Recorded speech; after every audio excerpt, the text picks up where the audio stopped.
Hello everyone. I'm just posting to say I'm now live. Welcome in. How are we all doing? How have our weekends been? I'm just gonna make these posts, but I'll have my eye on the chat.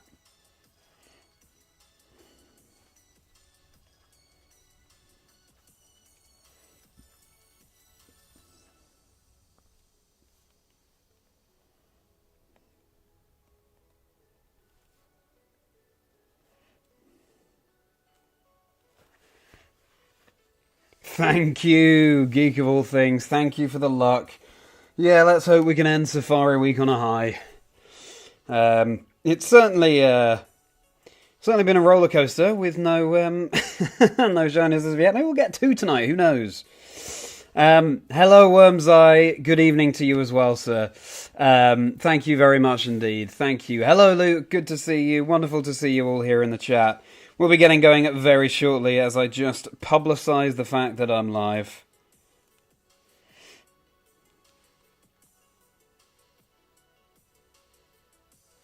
How are we? How have our weekends been? And I will respond as soon as I can when I can have more of my attention on chat.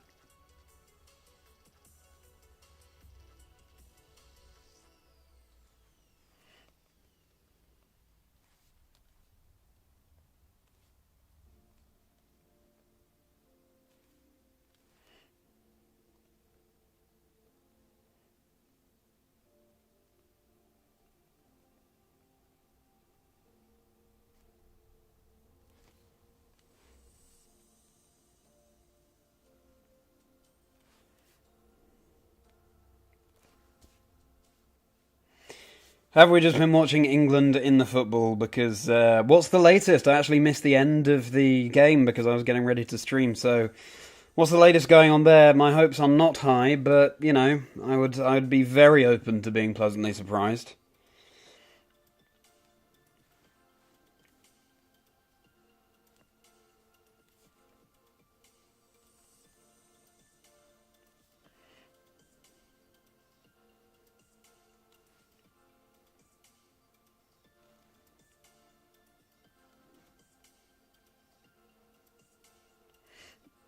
What?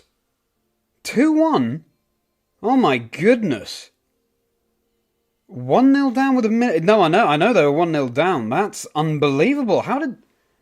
Wow. Okay, well, I said I was open to being pleasantly surprised, and you've definitely done that, so thank you very much indeed.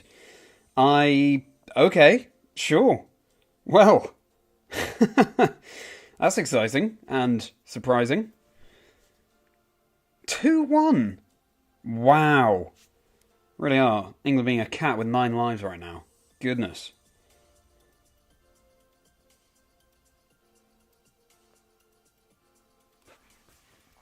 Wow. Well, keep me posted on how they're doing.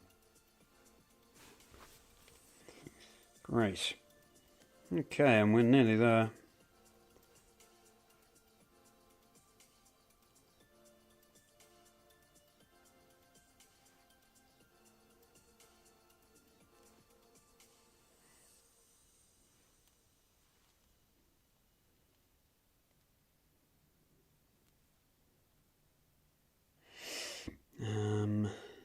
All right.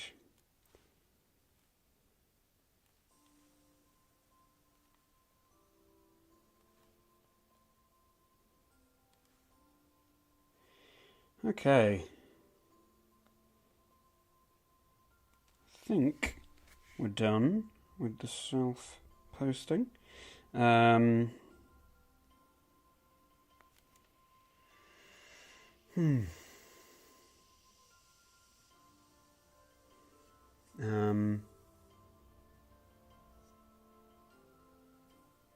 Yeah, alright. Let's load up these games. There you go. Feels like kind of story of England's afternoon with sport. After the very unhelpful heart sign blocking. I can't see what you put after the something this afternoon. Fortunately, there's a little heart blocking whatever you wrote there. What else were they playing this afternoon?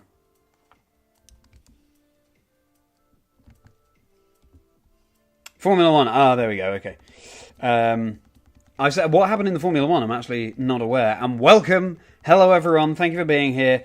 It's the last day of Safari Week. Let's go out on a high. We certainly have not had very good luck so far with no shinies found. So let's turn that round right now. We're loading up our 4 games. Get some good hunting in on this final day.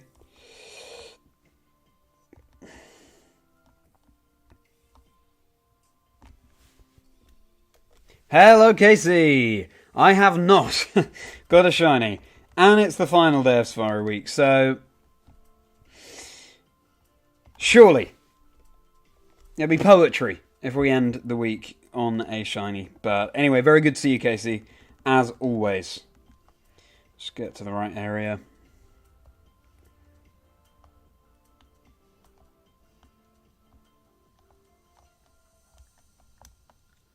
Let's say...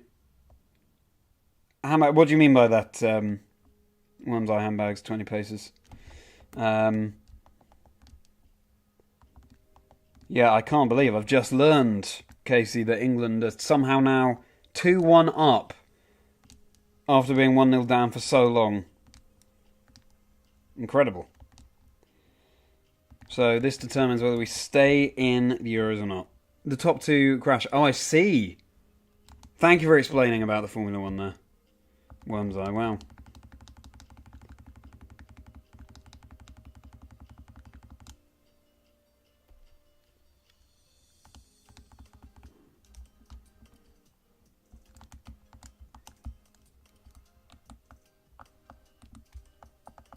Okay.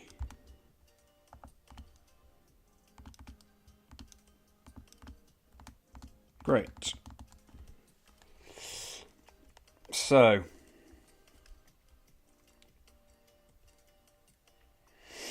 let's get to the right areas in our respective Safari zones. And then let's get going. How's everyone's weekends been? I'm sure they've taken quite the surprising turn now that England suddenly in the lead against Slovakia in the Euros.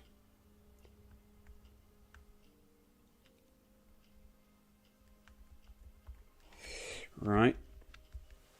Just the emerald to go.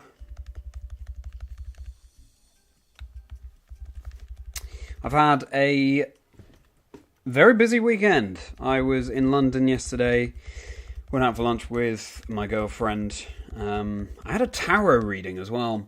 My very first professional tarot reading, which was interesting. There was someone there and I thought, why not? Gave that a go. And we were playing board games, played Codenames Duet. If anyone knows Codenames, love Codenames. And this morning, so I left and went to lunch with my family, which was great. Then I went to a leaving party for a friend of mine who's moving to America. Came home and now I'm here. So yeah, very busy, but a lot of fun. And hopefully we'll end the weekend in the best way for right now, and that's finding a shiny. So, just to set the scene here. Safari Week started a week ago on Friday, so it's been running for about 10 days now. Well, yeah, this is the 10th day and final day. We haven't found any shinies. The shiny odds are 1 in 8,192. This is the whole point of Safari Week. You hunt in the Safari Zone to try and find those shiny Pokemon that can run away from you in the Safari Zone. That's the whole point of hunting here. Makes it adds that layer of danger and excitement. These have been my first ever streams, and it's been incredible to build up a little community here, and chat has been so supportive, and also been getting a lot of shiny luck. All of the hunting they've been doing alongside has been going very well. So now it's time to see if that luck comes back round. We're going to be streaming tonight for the rest of the night, essentially. Let's see if we can get a shiny. I'm going to be as efficient as I can be with these encounters. 1, 2, 3, we're in. We're about to hit double odds. 16,384 is double odds. Will we get a shiny before we reach double odds? That's the question I pose to you all. Let me know. Why do we still not have an encounter in this emerald? Because I'm not in the grass. That would help. It would help to be in the grass. That's not the best start. Okay, so we're going for the Ledyba in Emerald, but there are so many cool targets in this area. We're going for Pinsir in Leaf Green, Kangaskhan Canontaurus in Fire Red, and Larvitar in Soul Silver. Arguably, you want a sort of lower key target in order just to get a catch on the board. A target that's easier to catch, rather than your sort of blockbuster Kangaskhan's, etc. But at this point, we'll take anything. And if we see a shiny, at least we've seen a shiny. You know what I mean? Any shinies on the cards, Luke? Well, exactly. Exactly. Now, no one else on another shiny luck. Go back to Charlie. Well, thank you, Ash, and welcome. Always a pleasure to see you. Pleasure to hang out with you in the Discord community as well. The link for that is down below if you want to join and you are new here. You're very welcome, both newcomers and familiars. Now, seeing an Apom here, I know that Quick Panic Kyle has found a few shiny Apom in the Emerald Safari Zone this Safari Week, and they have both, two at least, and the two that I've seen have both been fails. I think Quick Panic has found quite a few shiny Apom in his time. All fails. Apom is a very difficult capture. Cheeky little monkey. So, if we find a shiny Apom, would be great if we can capitalise on that, turn it into a catch. Pineco, would love to find a shiny Pineco.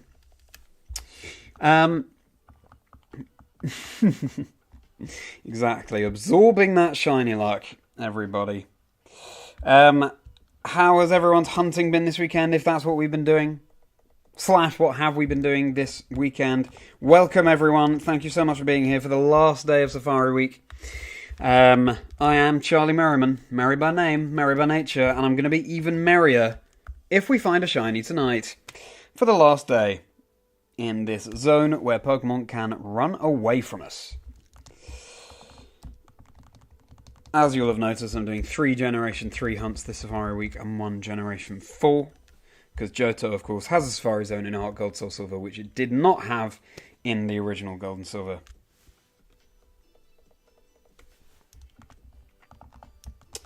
Now, we are approaching double odds. Place your bets in the chat as to whether we will find a shiny before or after double odds.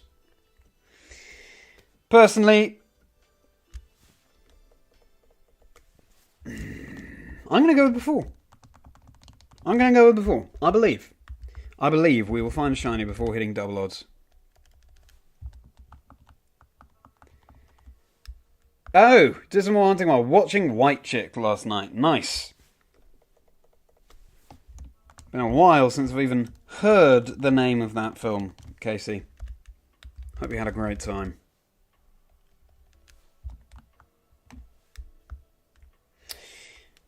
Yes, it's been a busy weekend, as I was saying just now, and now we're bringing all of that energy into this Safari Week hunting.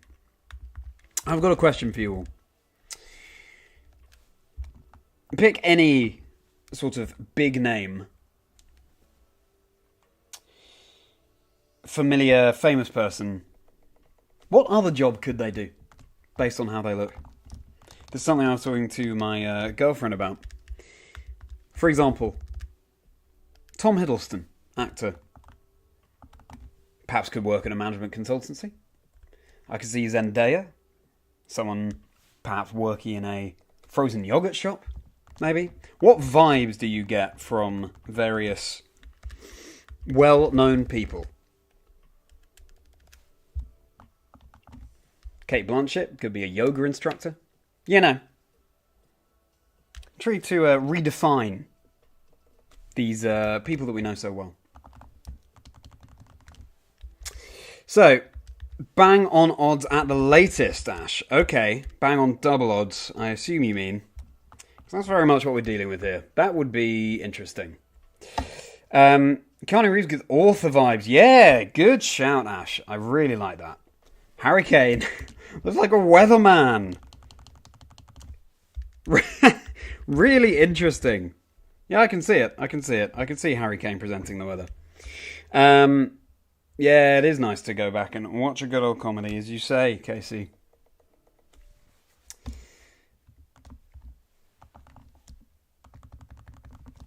Getting some encounters in before hunting, exactly. The Gig, Casey, thank you for asking. You know what?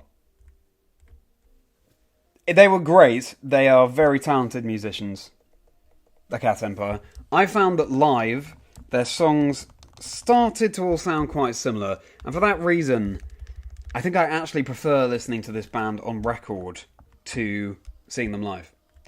It's music that suits being live. It's very get up and dance, upbeat, brass, drums. But you can hear the differences between their songs more clearly on record. Also, they didn't play my favourite song. I think maybe the way they write songs, structure their songs, isn't entirely up my street as well. So basically, glad I saw them. And they were fantastic. But those are my thoughts. Yeah, but they did such a good job. As I say, they're incredibly talented. Yeah, sometimes that is the case with live music, Casey. But still, always a pleasure to see live music. And after a couple of years of being stuck inside during the pandemic, we cannot take that for granted. Going to see live music. Thanks, Ash. Yeah, shame they didn't play my favourite song, but everyone has a favourite, so not everyone can be pleased.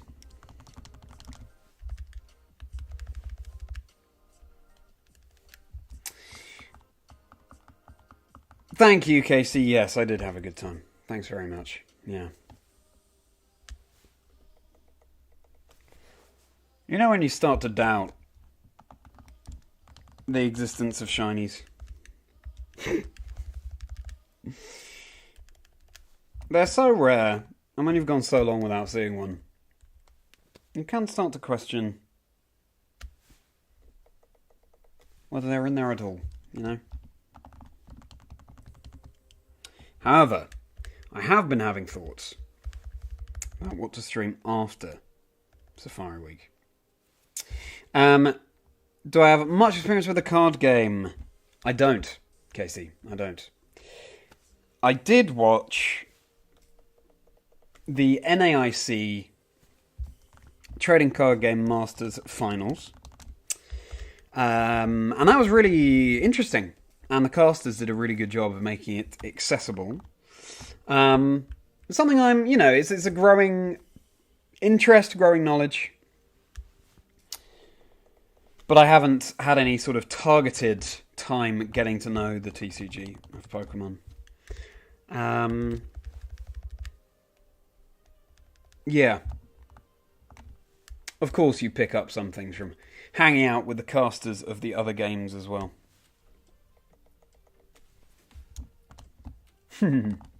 That does start to sink in.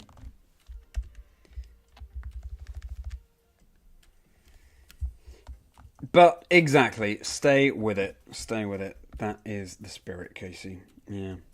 How about you? Do you have much experience with the card game, Casey? And as always, place your bets as to what's going to shine first. I'm going to go with Hoot Hoot, I think. Hoot Hoot and Emerald.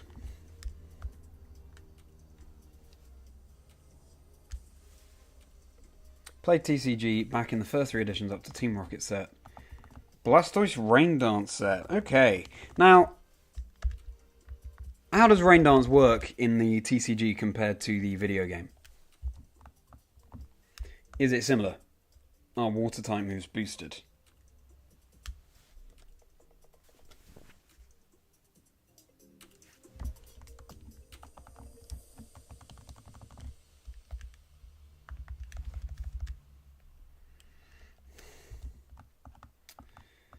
Stop by your town's card shop. Ah, got a beginner's kit, see if your son will like it. Nice! Interesting. I wonder how your son will react to it.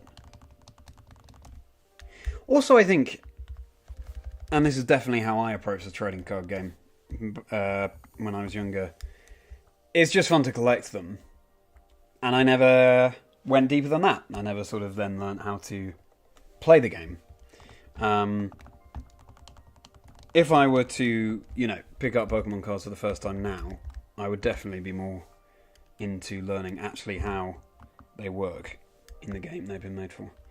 But either way, I think it's a win-win. Because, maybe your son will just enjoy collecting. Or maybe it will go deeper than that.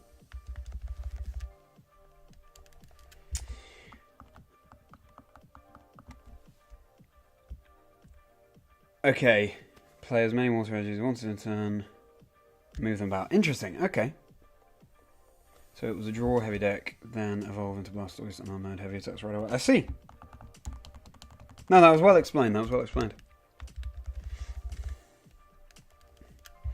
And Ash, the most easy you'll play is the Game Boy game. Yeah, that's another great way to get people into the trading card game with that Game Boy Color game, which I didn't play.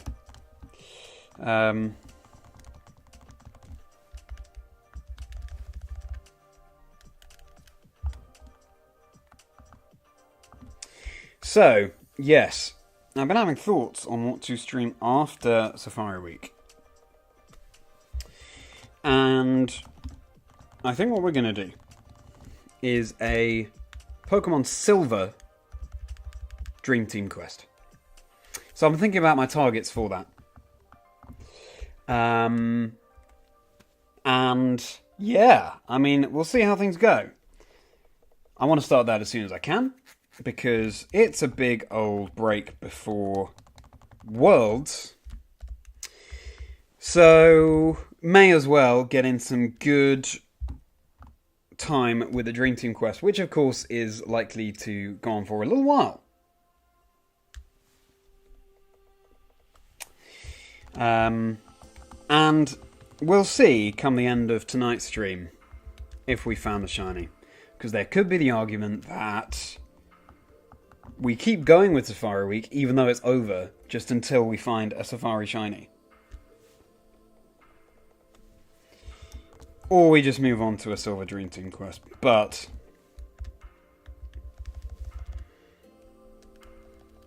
either way, we got plans. It will be fun. Nuzlocke style. Ooh. Thing is, I wouldn't have the heart right now, I don't think, to permanently put a shiny in a box. So, probably not. I'll obviously be playing sort of as expertly as I can, shall we say. But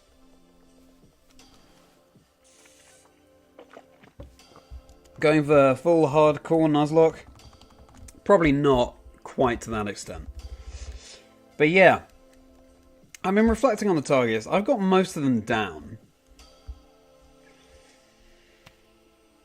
But it's just, it's working out the last couple and how the odds will stack up and all of that sort of thing. But I'm thinking that the first partner Pokemon will be Totodile, because that is my favourite Johto first partner Pokemon. The team will definitely have Kingdra on it, being my favourite Pokemon. And I was looking at encounter rates today. I hadn't realised there's one area in Whirl Islands surfing where Horsey is a 90% encounter. So, I mean, that bodes well. Or we could go somewhere slightly harder and see what other targets we find, but there's that. There is Espeon, I think, is probably going to be on the team. Because I'll just never forget when my Eevee evolved into Espeon, and I knew it existed, and I had been aiming for that. It just takes a while to build up the happiness, and then it did, and I was over the moon, so I kind of want to relive that by shiny hunting Eevee, ultimately Espeon. And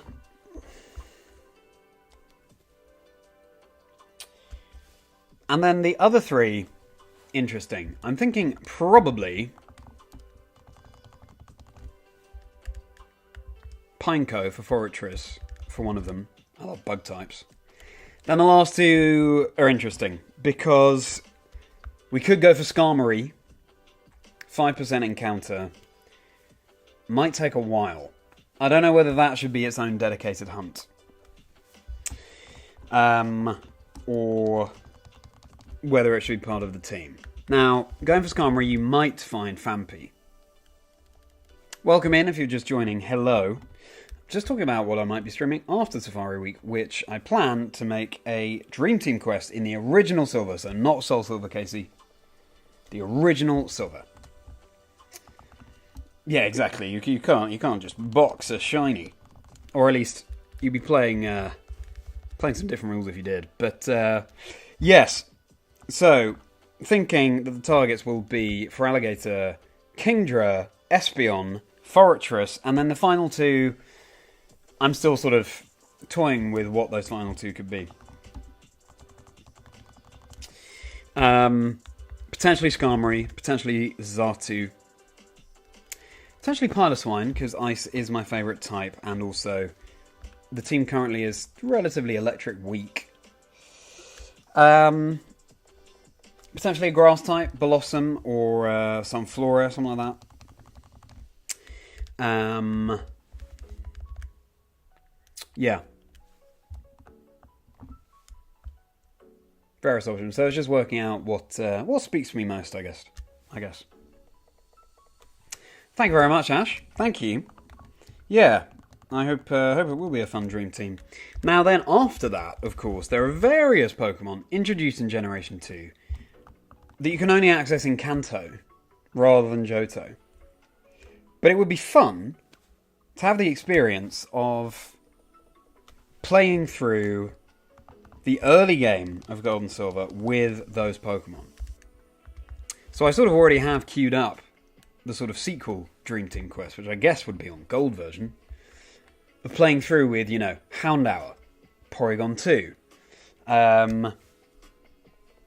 Slugma, Larvitar, Misdreavus, potentially Murkrow. I'm forgetting at least one. Sneasel. There we go. So, yeah. We'll be doing some hunting potentially after we reach Kanto as well. But for a different Dream Team quest.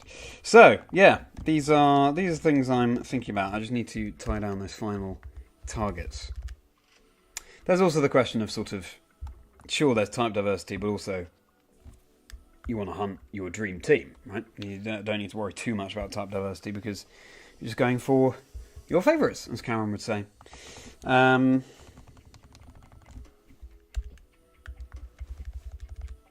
Might make the game harder, but hey, that's fun in itself. Thinking right now, if I were to have to choose right now.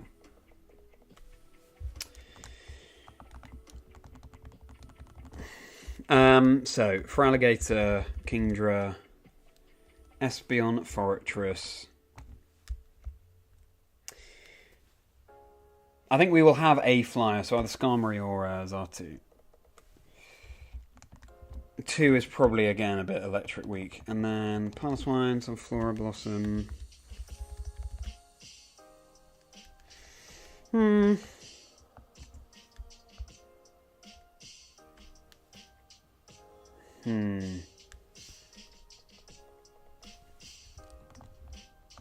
Maybe Blossom, I'm feeling right now. But anyway. Again, I will reflect on that. What would your guys' favourite targets be from Generation 2? If you're going introduced in Generation 2 only Pokemon, what would you choose?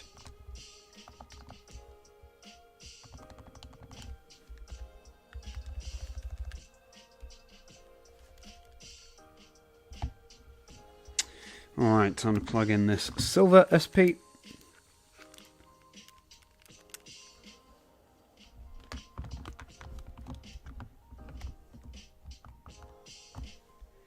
So yeah, it's been fun brainstorming targets for that.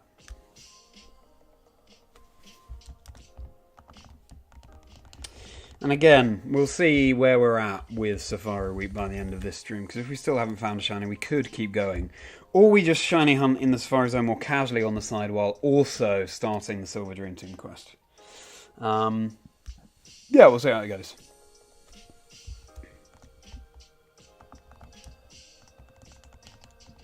So, Ash, you'd probably choose Houndour. But in the immediate, you want your Cyndaquil to finish the shiny trio, of course. Because you've been hunting them in Heart Gold, Soul Silver, haven't you, Ash? So, yeah, just one more to complete that trio. And I hope you find it soon. Are you shiny hunting that alongside the stream tonight? Do feel free. Don't worry about hogging shiny luck, because, hey, got to do what you got to do. Sorry about the flickering, everyone. Now, do I enjoy any other games, tabletop games? I love board games, Casey. In terms of tabletop games like Warhammer, I haven't really had much experience with them. I know my girlfriend is very interested in Dungeons and Dragons at the moment, so I could see myself getting quite into that as well, because, you know, as an actor, it's improv and things like that.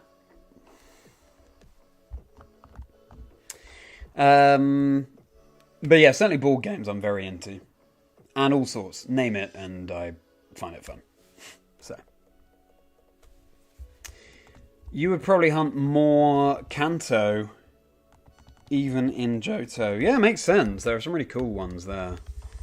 And, you know, at some point, I do want to shiny hunt Dratini in Generation 2. I think that'd be very cool. Then, of course, there are ways to shiny hunt Generation 1 exclusives like the Legendary Birds in Generation 1. And if they have the right values, then they will appear shiny in Generation 2. So that's something I'd be really keen to do at some point.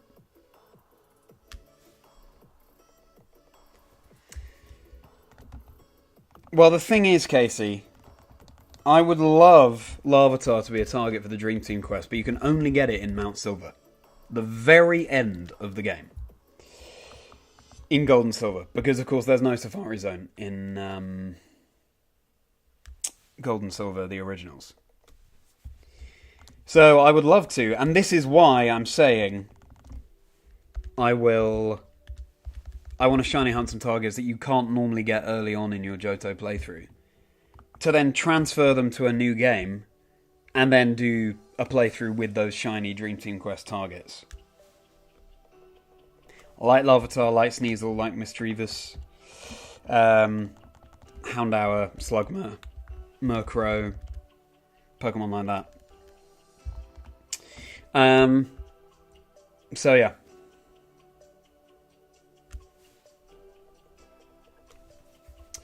You might do some Cyndaquil soft resets later, Ash. I think you're going to do a full restart of that game. Because this particular version of the main character is cursed. I know exactly what you mean. I was resetting for a shiny first partner Pokemon on Soul Silver for a long time. Tens of thousands of resets. Then on Heart Gold when I did it, again this was a couple of weeks ago now, I found shiny Totodile, so that would have been in around 2,000, just over 2,000 resets, so yeah, sometimes you've just got to refresh, I think. Hit that refresh button. England 1-2-1, that is unbelievable. Thank you for the update, Luke. I cannot believe that. I left when they were 1-0 down with about 15 minutes to go of the game. So, that is crazy. Absolutely crazy.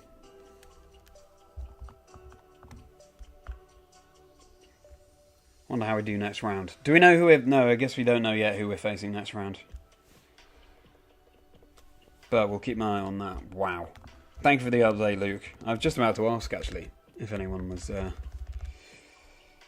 an update on that to report. Anyway. Dungeons and Dragons, super fun. You did a lot of that high school during and after drama practice. Oh, cool. I didn't know you did plays and theatre and so on at school. Casey. That's great. Yeah. I think I'd be really into Dungeons and Dragons. Another Gen 2 idea. Static Hunt. A Merri in Hot Gold or Silver. Full Odds Hunt in Gold and Silver. So, how did you static hunt a Merri in Hot Gold or Silver? Gladius, hello and welcome. Thank you so much for coming in for the last day of Safari Week. We're about to hit double odds. Question is, are we going to hit a shiny before that? I certainly hope so. Anyway, Gladius, please do bestow upon me your shiny luck. Because to reach the end of Safari Week with no shiny would be very sad. Very sad. I've been looking forward to this so much. And it's been wonderful. Starting the Chazingdra community, starting to stream. But of course, cherry on top would be a shiny that we find tonight.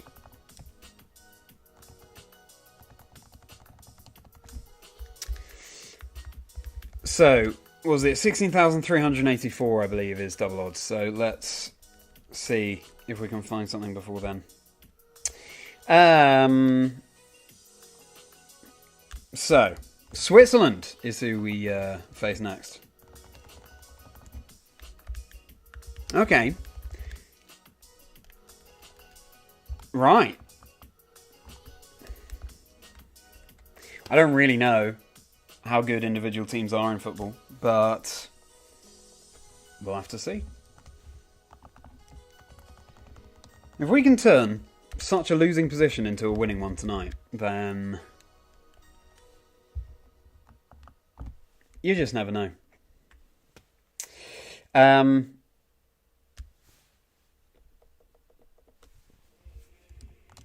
Oh, I see. Right. I thought you meant a static encounter, Ash.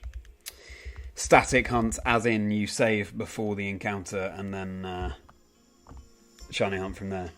But you meant static, the ability to boost the chances of electric Pokemon. Yeah, understandable.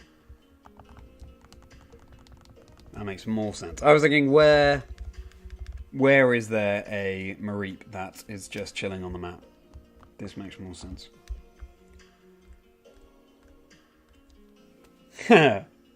No worries. No worries. I should have been able to work it out from the context, but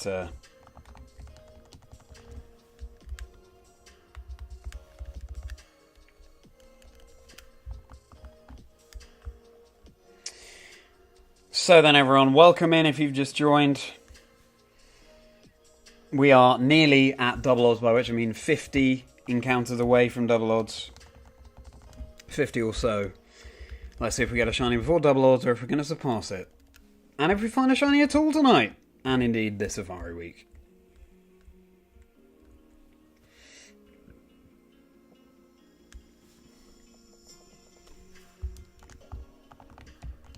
Pleasure to have you all here as usual. You have all made Safari Week a lot of fun. We've just been talking about what I'll be streaming after Safari Week, which will be, I think, a Silver Dream Team quest. Not Soul Silver, Silver. The original.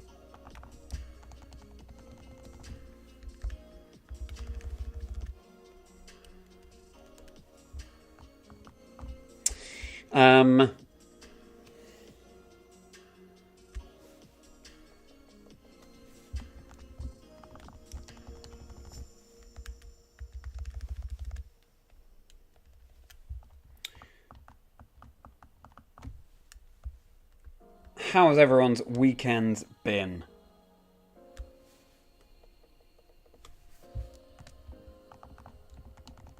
And that's interesting, Ash, yeah. Not too familiar with that myself. Had a bit of a temperature drop here in the UK today. But the weather's been glorious otherwise, and the sun might be out right now. The weather's definitely cleared up.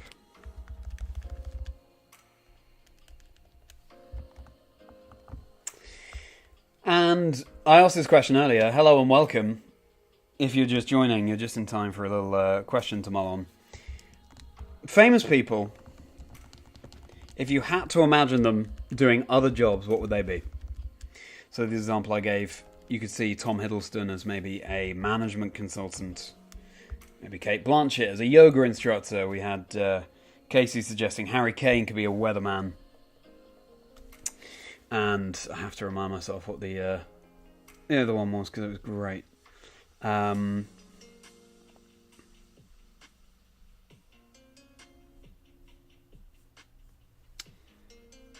Keanu Reeves as an author, that was it, yeah. I think that's an excellent shout. So, what famous person could you see doing a different job?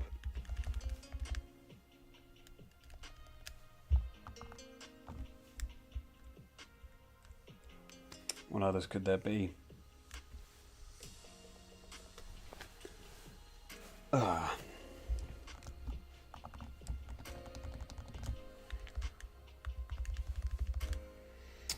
Let's see.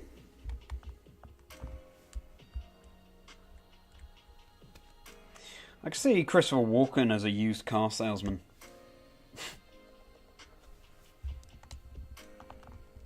Maybe he's played a used car salesman at some point. I don't know. And otherwise, the flickering keeps happening tonight, doesn't it? It's not been so prominent of late, but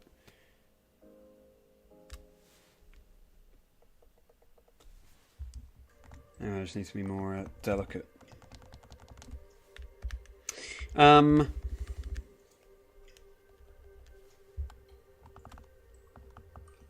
Willem Dafoe working with Christopher Walken in the used cars. Yep. Willem Dafoe could be joining Christopher Walken in the used car store. Love that idea. Wow, Willem Dafoe.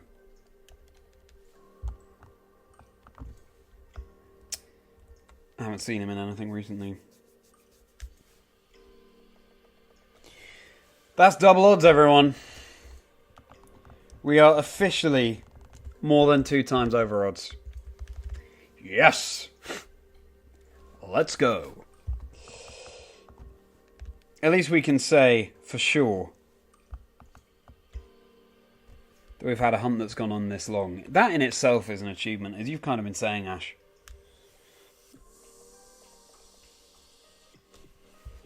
Exciting in its own way. Now then. Exactly, new record on the regular chain. That's definitely a very upset emoji that you've got there, Ash.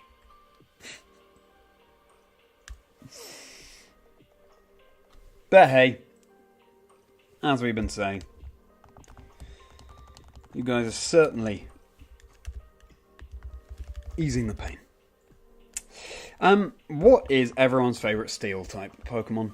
I'm seeing these Magneton appear and I'm thinking about steel types. Sydney Sweeney, Librarian. Nice, good thinking. Good thinking, Casey. What's everyone's favourite steel type Pokemon?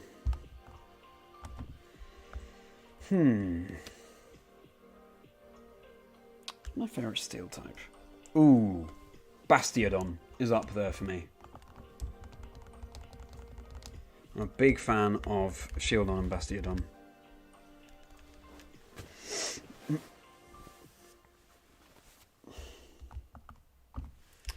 I think Bastiodon's very cute. So is Shieldon.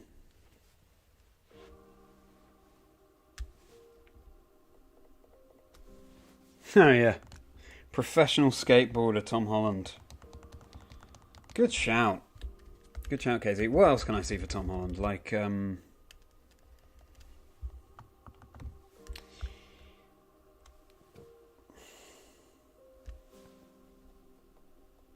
can see him working in an art shop. I can see Tom Holland working in an art shop.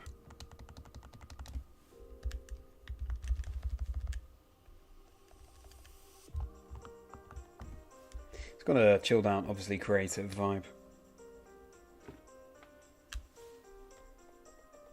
Sizzle, your favourite steel type, Luke? Good shout. Of the bug steals in Generation 2, i.e. between Sizzle and Fortress, I think I'm a Fortress fan over Sizzle, but obviously both very cool.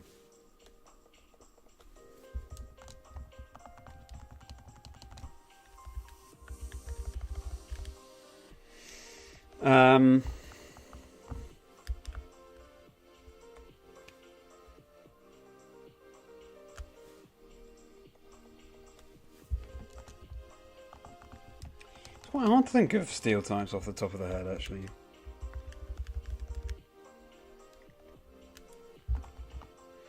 But as I say, mine might be Bastiodon.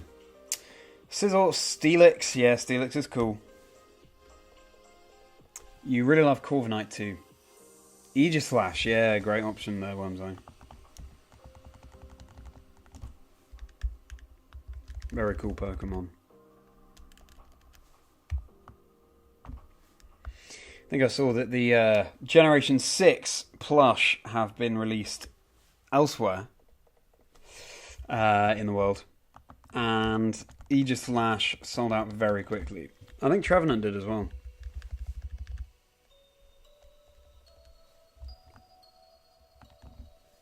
Phenomenal demand. Your sounds like Durant.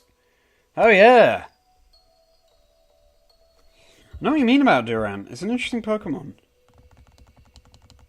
Also, fun to have Truant as a hidden ability and then entrainment. It's very cool, that.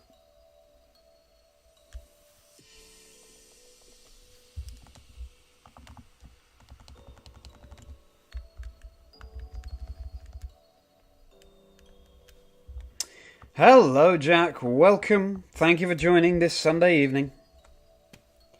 Just seen England go through, apparently, in the Euros, which is baffling to me. Only in the last I was watching, Slovakia were 1-0 up. And then in the last, well, from the sounds of it, the last, couple of minutes, it was all change. Crazy. Anyway, Jack, have you had a good weekend?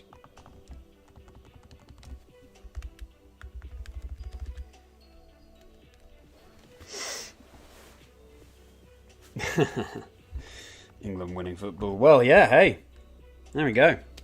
Impressed that England can turn that round. Favourite steel type going to be a tough one for you, understandable. Get back to us when you've thought about it.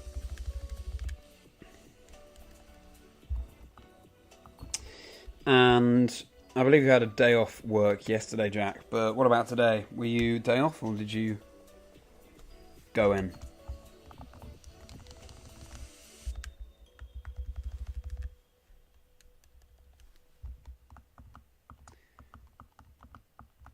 Oh, that's very sweet of you, Jack. Had a good Saturday, not Sunday though, because you've been at work. It's all better because you've got an amazing stream to watch. Well, let's hope it's an amazing stream, Jack. The fact you think it's that has been amazing streams with no shinies is very kind of you.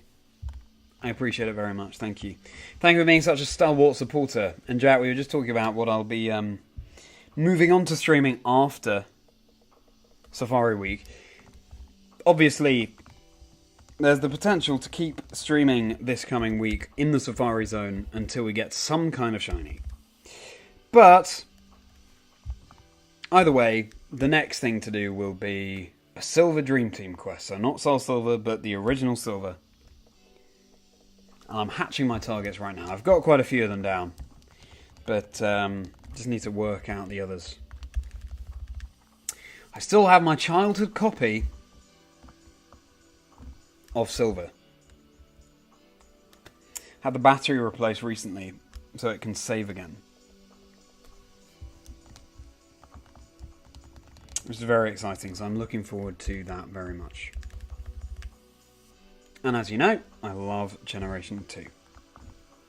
And Johto. Metagross is your favourite, you think, Jack? Very strong choice. I remember seeing Metagross being used by Steven for the very first time, having reached the Elite Four on Ruby and Sapphire. And yeah, there's that moment when you see a brand new Pokemon that you think, where did that come from? How do I get one? Very cool. I had that with King Gambit as well. Because Geeta, top champion Geeta, uses King Gambit on her team.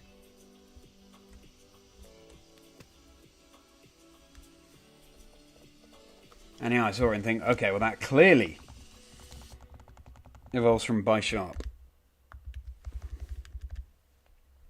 But how do I do that myself? And evolving Bisharp into King Gambit is definitely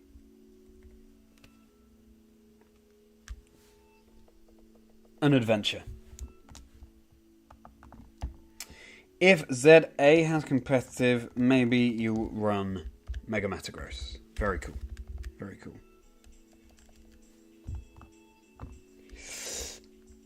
There was an event shiny at Beldum when Oras was first released. It was really nice getting to use one. Yeah! I don't recall that, actually. Event shiny Beldum, but that's very cool.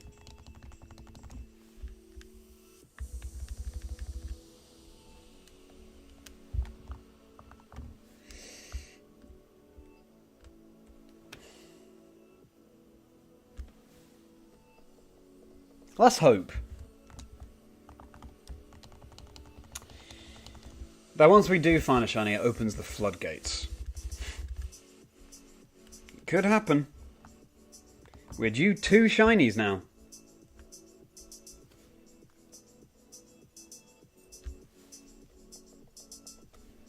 We could get 2 tonight. Could get more than 2. Or 0. All are options.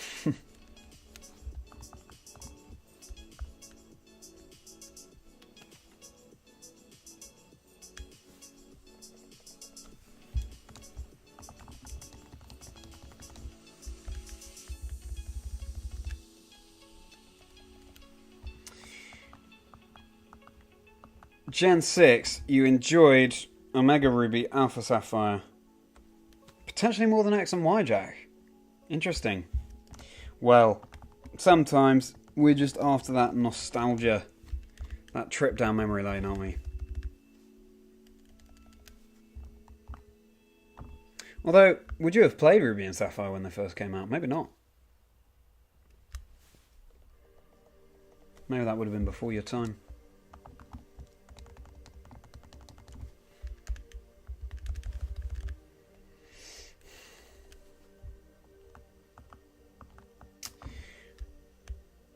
Oh, wow. Your parents just sent a photo of your little brother and you playing Pokemon on Game Boy Advances in your family text group. That is a blast from the past.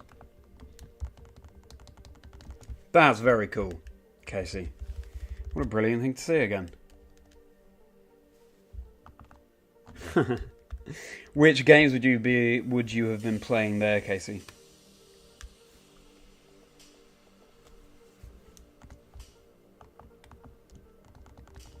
Okay, so you prefer Kalos as a region, actually, Jack. I see.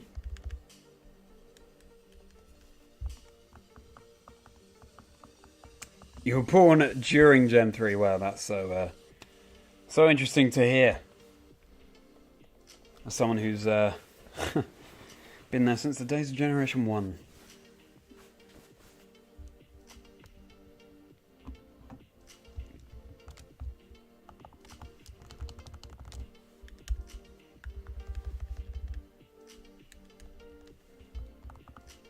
Great if this desk was slightly higher up.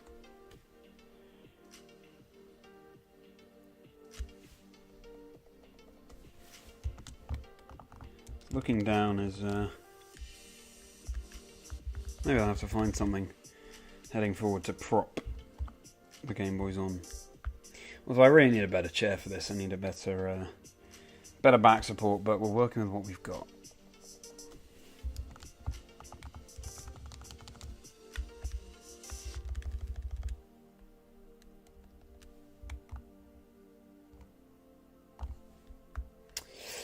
It looked like your original gold card in the game slot. An SP, imagine leaf green. Very cool. Playing Gen 2 while your brother was playing Gen 3. It's always nice to go back and revisit an older generation at the time.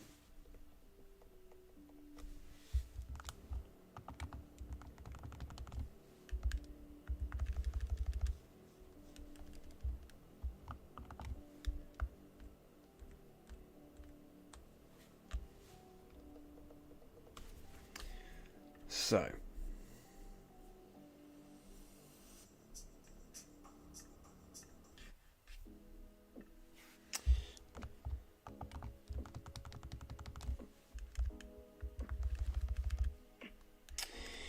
place your bets in the chat as to the shiny that we find first.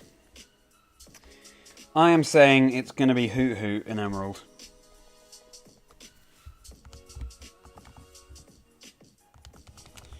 And if you're new here, welcome. Very good to see you here. I hope you enjoy hanging out with me this Sunday evening. Our targets this Safari week have been Ledibur in Emerald, Pinsir Leaf Green, Kangaskhan Tauros Fire Red,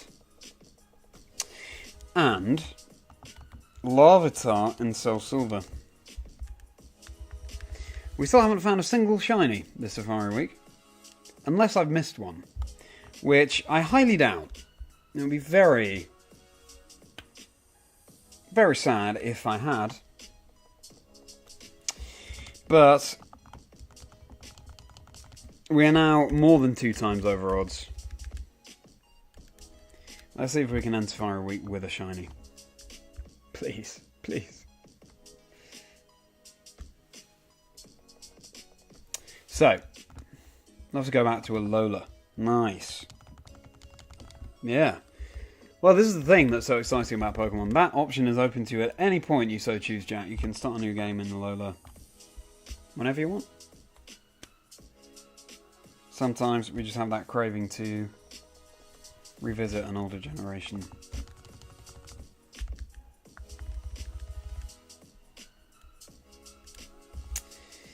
Nidoran female. It's still what you're sticking with there, Ash.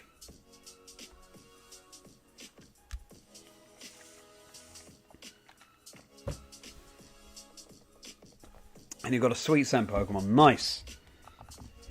Good. Means you're not going to be burning those steps in the Great Marsh. Excellent stuff.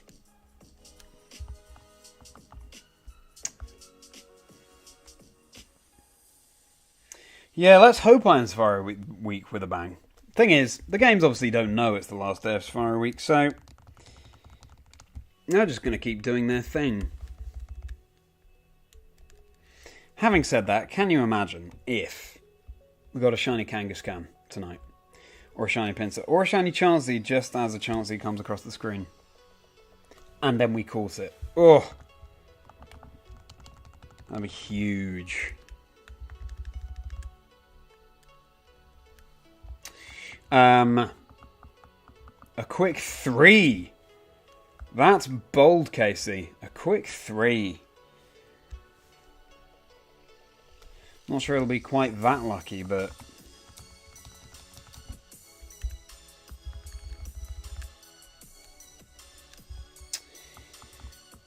you still believe in the Venonat on Fire Red or Leaf Green? Well, yes. This is something that hasn't come up yet, but on today's stream. But yeah. Last year when I wasn't streaming Safari Week, I did find a shiny Nidorino and a shiny Venonat. And they were both fails. So really, all in all, my Safari Week luck is terrible. Absolutely terrible. And in a sense, whatever happens tonight, my Safari Week luck will still be terrible. That is too bold a call. Because as Casey says, who knows? how many shinies we might be finding tonight. But yeah, would like to rewrite that narrative.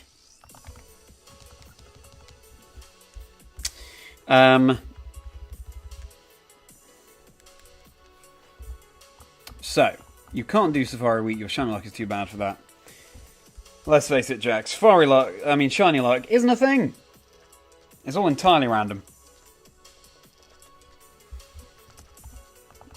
If you want to find those shinies, you'll just go until you get one. But, as always, I recommend having something going alongside as you're hunting. Watching a film, TV show, listening to music, listening to a podcast, all of that sort of thing. An audiobook, maybe. And focus on that as your main activity, because if you just focus on the shiny hunting, yeah, it will get tiring. It will get tiring. So, Casey, imagine you've got a shiny in each game all at the same time. That would be massive, Jack. That'd be massive. That would be a moment for the ages, for sure.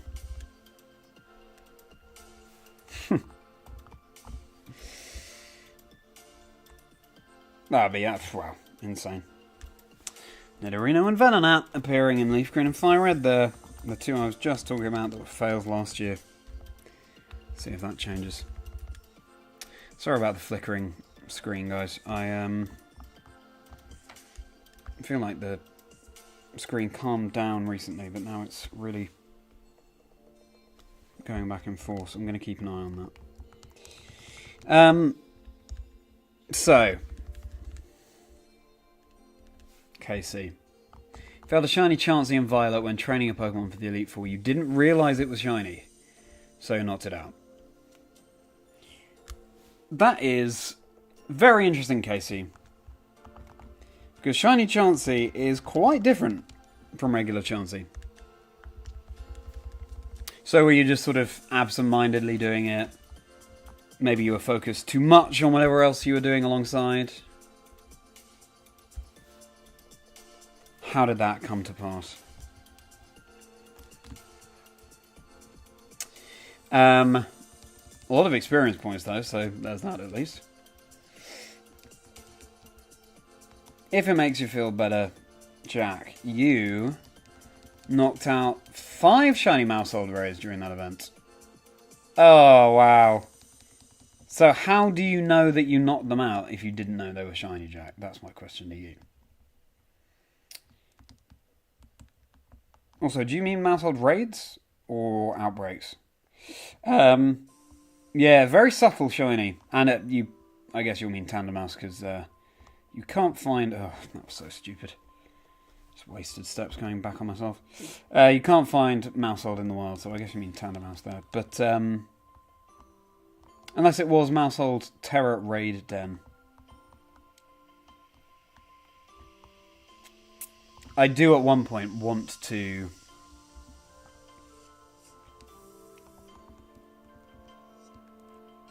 shiny hunt for a Tandemaus that evolves into a family of 3 Mouseholds. Because there is that very small chance that it evolves into a family of 3 rather than a family of 4. And Tandemaus are my favourite, or the Tandemaus, oh dear, didn't mean to throw a ball. The Tandemaus line is my favourite Generation 9 Pokemon. We caught a random Rhyhorn, everyone, so there you go.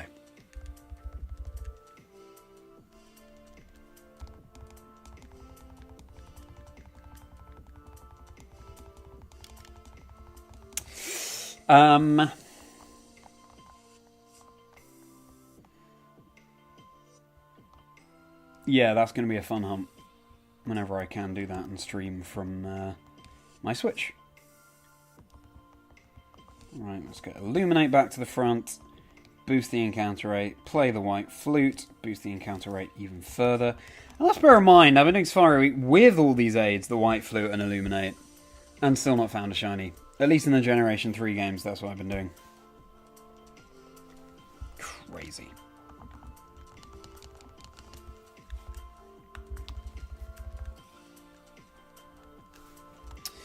Oh yeah, the Valentine's event, yes. I remember that. Last year. So, before you were aware of the different shiny forms, I see. And you only really knew about shinies from Generation 8 onwards, Casey. That's interesting. Interesting. No, Geek of All Things, I did not get a shiny yet, because when I do, the number will go back to 0. But we are now over double odds. Thank you for hopping in and checking in. But yes. Still no shiny. It's the final day of Safari Week. Hopefully we can get one before the end of the Safari Week.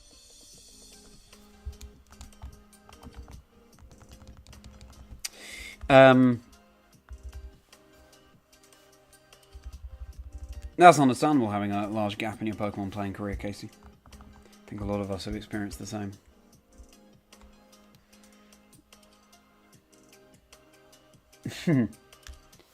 And hey, learning the hard way is sometimes the best way, because it means that we're less likely to make that mistake again.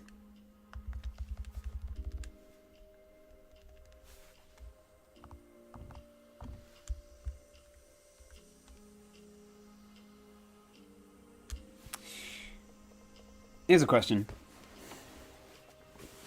If each of you were to describe your nature in terms of Pokemon, how would you describe it? Which Pokemon nature do you think you fit best?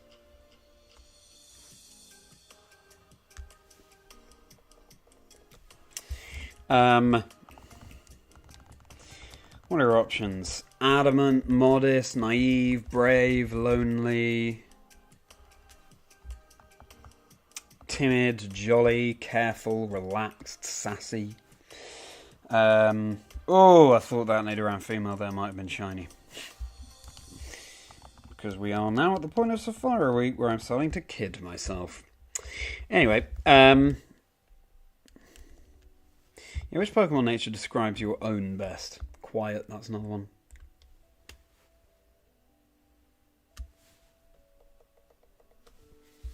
Probably get tons of shinies after Safari Week. Maybe, Jack, maybe. If the odds worked out like that, if they worked out exactly like that, then yeah, but we're just rolling the dice. Quiet. Nice, Jack. Nice. Bold is another one you could be. I think, well, I mean, obviously I've got Merri in my surname, which suggests jolly, and I am jolly. I'm also brave.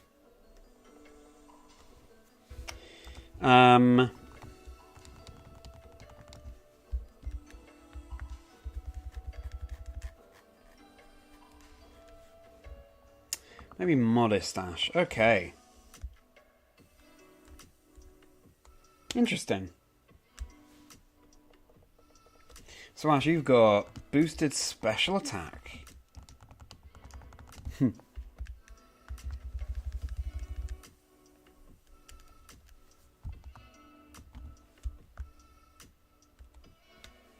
Imagine if it worked in the real world like it does in Pokemon. You could have a mint and then change your nature. That'd be so tricky to deal with.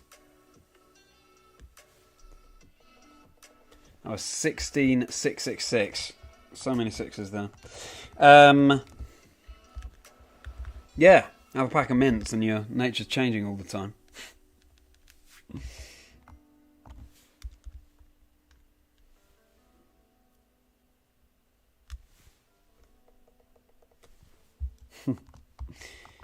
Might be fun, Jack, but I think it would also be quite... Well, it'd be difficult to know how to deal with anyone if their nature was changing all the time.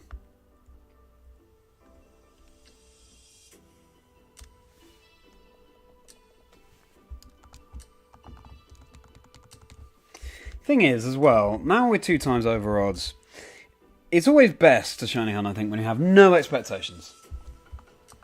Because then anything's a surprise. When you're 2 times over odds, I think the issue is, or anything more than that, even, you know, when you're more than over base odds, the thing is you start to expect that a shiny will happen soon. That makes it more difficult to keep going, to not be disappointed. So it's an interesting psychological challenge, I think.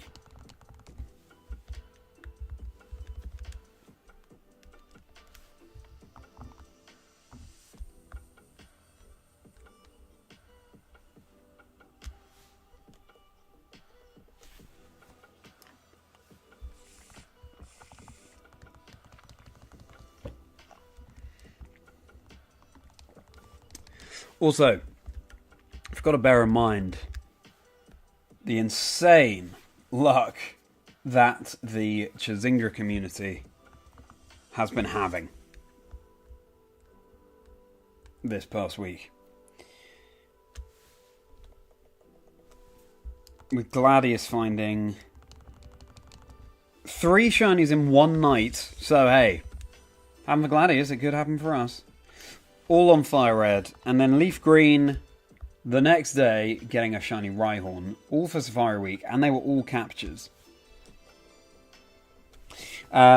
We had Rani getting all sorts of shinies in Legends Arceus, Pokemon Let's Go, Eevee, and in Scarlet Violet. Had a shiny Doduo that Sammy found, I think.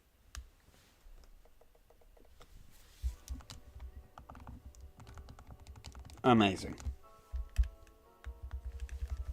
So am I going to experience some of that shiny like myself? Well, we're approaching 17,000 encounters. And that's all we know for sure. I think you'd be adamant, maybe. Casey.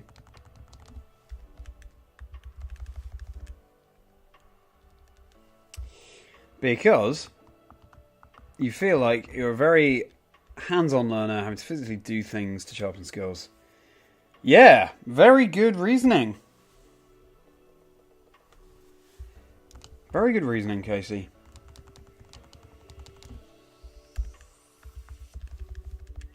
And that aside, would you describe yourself as an adamant person in life? So when you're set on your beliefs, you're unwavering.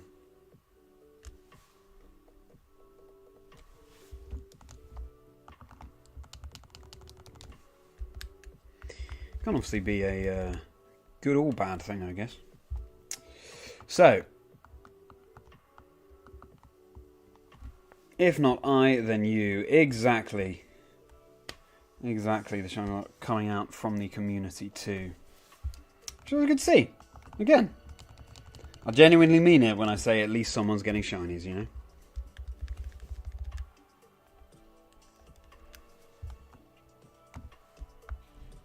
Might have been my week this week, but it could be next week. Who knows? So many shinies in Scarlet Violet has warped your mind playing games where the odds are so high and thinking you should get one. Yeah. Know what you mean, Luke, yeah. I think shinies in the later Pokemon games are... they mean something different from what they meant in earlier games, and that's fine.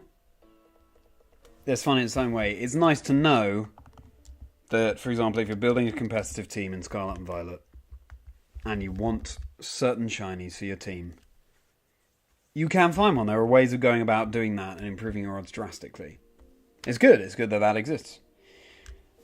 Shiny hunting like this, you do for a different reason, right? You're doing it because you want a challenge. As opposed to...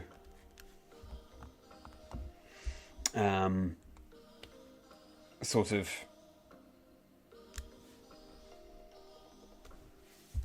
jumping through different hoops in order to find a shiny.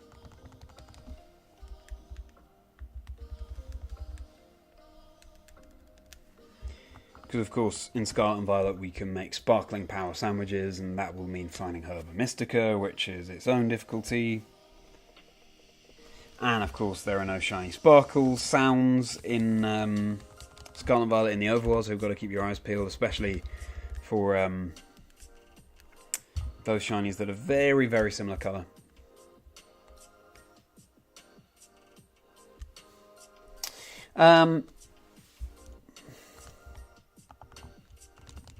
So yeah, that's what I would say to that, Luke.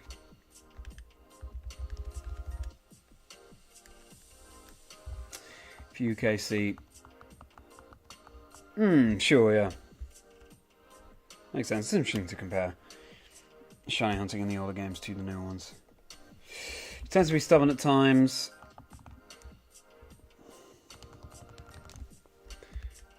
It's not unreasonable. Yeah, okay, so adamant for you. Sounds good. Sounds like you've put a good amount of thought into that, Casey.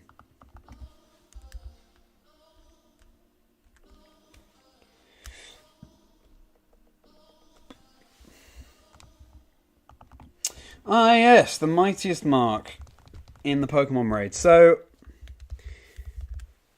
if we have access to them in the game, I haven't been doing them. So that means that, for example, before we had the Indigo Disc DLC, and they were doing a Delphox raid. Obviously, there was Charizard earlier on. I haven't been doing them. Although I did do the Venusaur and the Blastoise just because I wanted that mightiest mark. But yeah, it's amazing how difficult some of those raids can be. It's a real challenge, and I love that. So it would have been fun to have done them. I've just had other things on, I think. But yeah, it was Dragon Terra Sceptile, wasn't it? So is Ice a good type to bring for that? I mean, I guess Sceptile could have access to Steel moves. It would be super effective, or maybe fighting moves. I'd assume rather than rock or fire moves. Yeah, how did you, what Pokemon did you bring against Sceptile then, Casey? How did you handle it?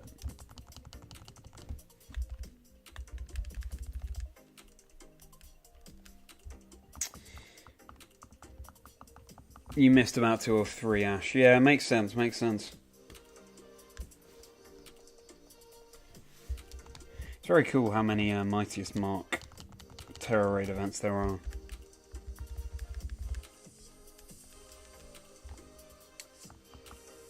You have all of them, but not gone for Sceptile yet, Luke. Okay, fair enough. Sceptile was my original Generation 3 first partner Pokemon, so that was on my Sapphire Dream Team quest. Fond memories of that. I did find the shiny Poochyena.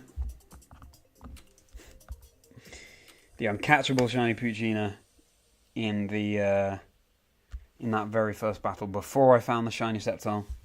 But then the Sceptile appeared on that same day, just a couple of hundred resets later, so thrilled with that. I remember I didn't actually see the sparkles come out. I had looked away and then I looked back and there was this blue Trico with a red tail on my screen.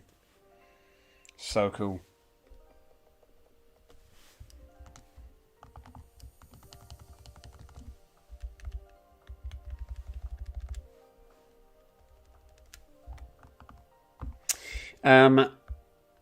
Used Annihilate. Fair enough. Annihilate, I feel like, has been recommended for a few of the different Mightiest Mark Terra Raid events as a recommended counter. Yes, it was Dragon Terra Sceptile. Thank you for that, Casey. So, still needs to do Sceptile. Unaware Clefable. Cool. That sounds good on paper. Ignoring those stat boosts and being a fairy type. Pretty bulky fairy type at that. Physical moveset with bulk up. Oh, right.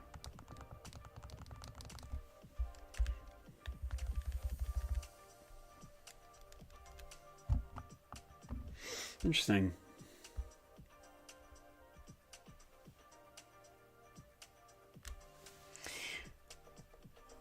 Rage Fist is a very interesting move when it comes to Pokemon, isn't it? I think Annihilate, partly for that reason, has a place in every single format we've had, really. You can make an argument for Annihilate.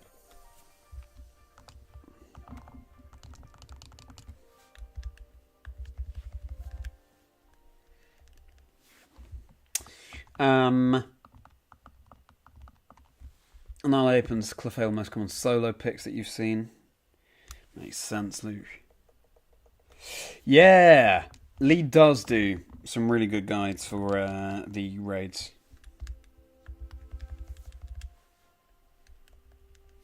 Yeah. Lee's guides I highly recommend. And I've been with him on events where, on commentating jobs where obviously these regional championships and special events take place over the weekend, and so do the Terra Raid events, and he'll be having to work on a video getting out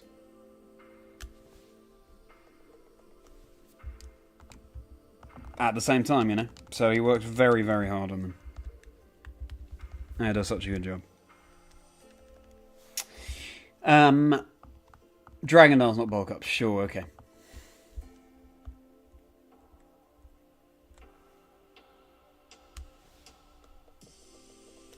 Sort of paving the way there for Mega Sceptile, isn't it? Dragon Terra Sceptile. Since Mega Sceptile is part grass, part dragon. We were talking about this with Lee the other day when Lee joined us on stream. On call. What the next mechanic is going to be. Lee made an argument for Pokemon fusions, which would be fascinating. I don't know how that would work. I don't know if every Pokemon will be able to fuse with each other, because that would just essentially double. Or 1.5 times. Or no, maybe more. No, more than double. All the various combinations. The number of Pokemon / fusions that we could try.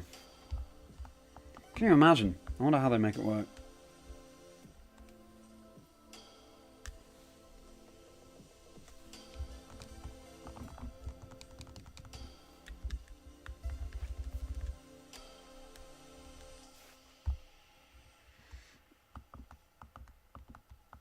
Yeah, I assume it would be specific Pokemon able to do fusions. Worm's Eye. Charizard with a Hydra. Interesting. They do have Hydrapple though, Ash, so I don't know if they lead fully into that, but they lean fully into that. Yeah, it would be silly numbers, wouldn't it? Yeah. Unless for the next generation they really limit the available Pokemon, but then that's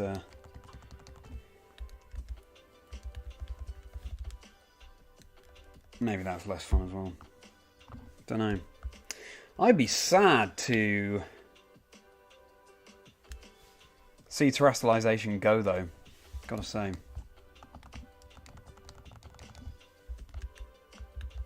It's been such an interesting mechanic.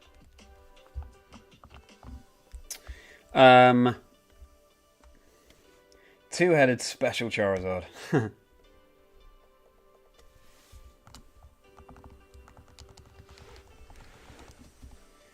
Kind of like, imagine if they fused Mega Charizard X and Mega Charizard Y. Sort of already a counterpart.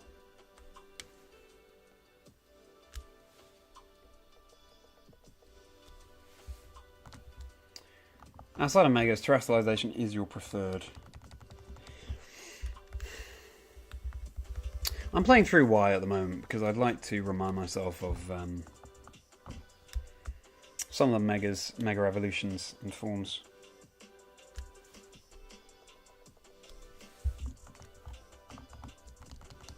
Especially with Pokemon Legends ZA on the horizon. I also should have reminded myself of what Shiny Sunkern looks like, because I know it's very similar. Just have that little bit of extra knowledge coming in would have been nice. I'm pretty sure Shiny Sunkern's the little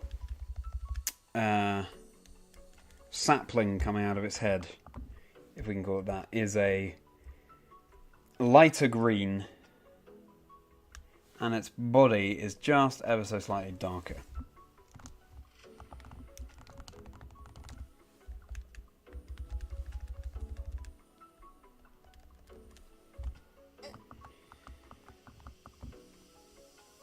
Terra, yeah, it has been really interesting for competitive. I think they all have in their own way, but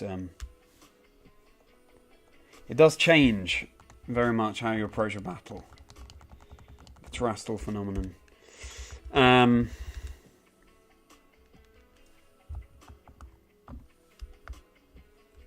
Yeah.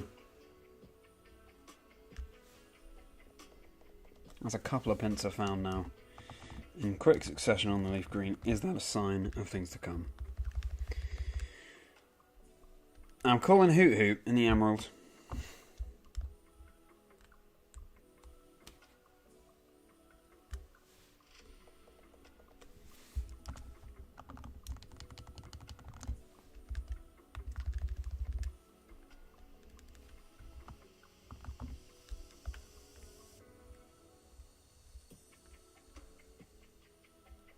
That's interesting, Ash. Thank you for that.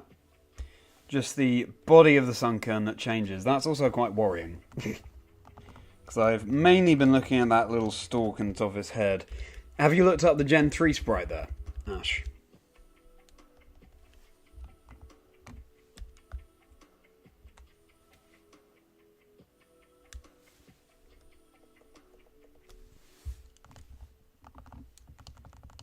I was always thinking about this.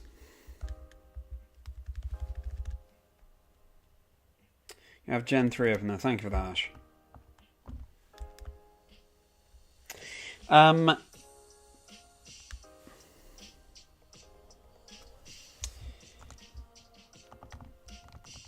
Yeah, obviously I remember in Scarlet and Violet when you're running around Artisan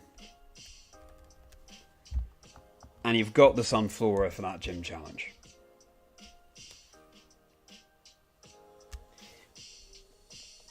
But I don't recall where you find Sunflora in the game. Or Sunkern. Can anyone recall where you can actually find Sunflora and Sunkern in the game?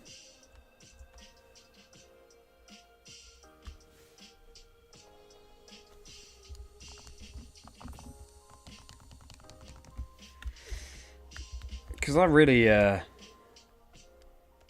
I'm stumped by that. Nearby the Fairy Crew base. Okay. And then is the only way to get Sunkern in the game breeding it.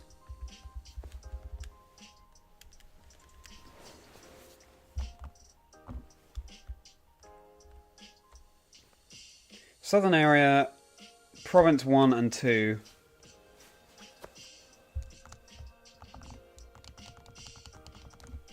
For Sunkern. Fair enough.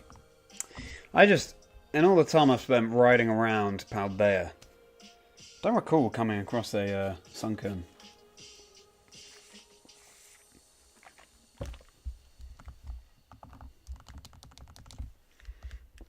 I've had a few chances to appear on Leaf Green. 1% encounter.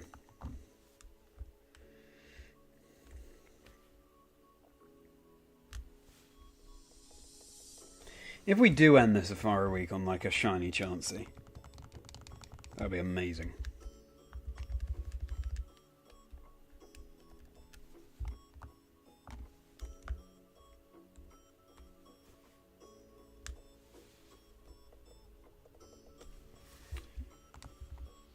Oh, that's interesting. Early in the morning, flower patches. Outside the first little town in the southern area. Okay. Welcome everyone if you're just joining. Very good to see you for our final day of Safari Week here. We still have 0 shinies to show for it. So, we're going to do what we can. Then after Safari Week, if we still haven't found a shiny, we might keep going until we find some kind of shiny, or we'll do something else. And I've got a Silver Dream Team quest lined up. Not Soul Silver, but the original Generation 2 games. So, either way, we'll be enjoying doing some kind of quests. And obviously we've got a big old gap between now and Worlds, and then between Worlds and the first majors of the new season. So yeah, perfect time to get into a longer form style of quest like a Dream Team quest and have that running alongside for as long as it needs to. We can keep dipping back in here and there. Yeah, it'd be good to make some good headway on that.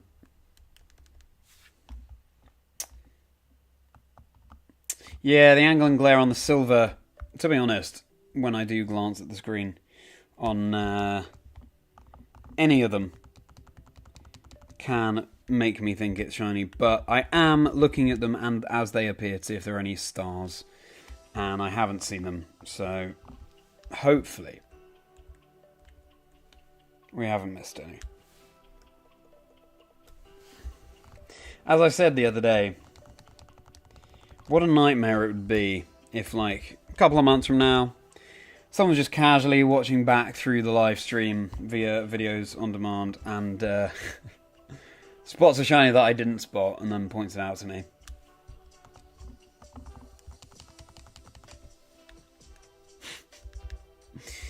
That'd be rubbish, but it would also explain the more than 2 times over odds.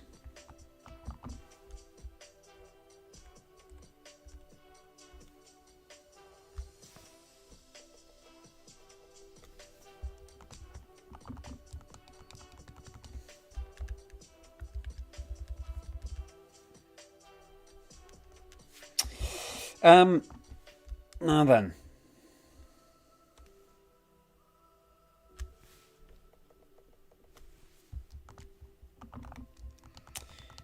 Interested to know, people in chat, who prefers the past Paradox Pokemon and who prefers the future? Because to me this sort of changes. Initially, as someone who studied ancient history, Latin and ancient Greek, classical civilization, I preferred the past Paradox Pokemon, but recently, I don't know, the future Paradox Pokemon have been growing on me more. I think they've done a great job of making the future Paradox Pokemon colourful and diverse, even though they could have made them all look quite similar, you know. That robotic, automaton sort of vibe. So,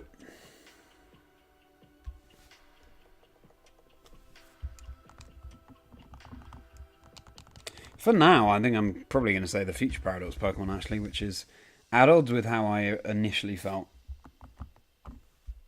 How about you guys? Do you prefer the future or past Paradox Pokemon? You like the wild look of the past Paradox Pokemon. They certainly look wild. Ash, yeah.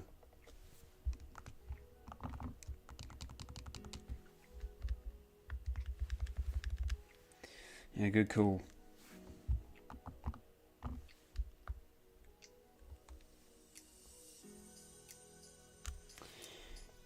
I now feel very fortunate that my copy of Fire Red yielded 2 shinies in Safari Week last year. The first shinies I'd ever found in my childhood copy of Fire Red. Given how it's holding up right now. You chose Violet and Miraidon, but you think you like the past Paradox Pokemon better. Casey. Yeah, okay. Understandable.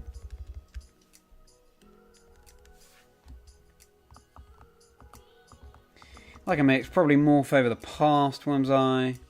Do you like Iron Valley and Casey? Yeah, very cool Pokemon.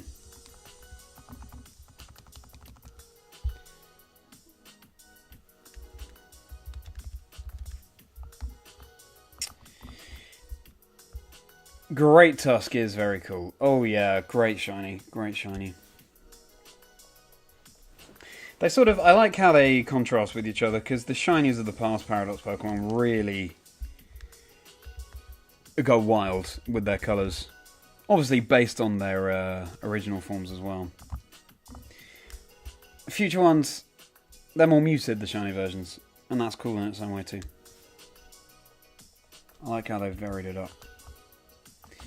Iron Treads irks you as a design, Wormseye. What do you mean by that? What annoys you about that? Great use of the word irks, by the way. Just use the word irks more these days.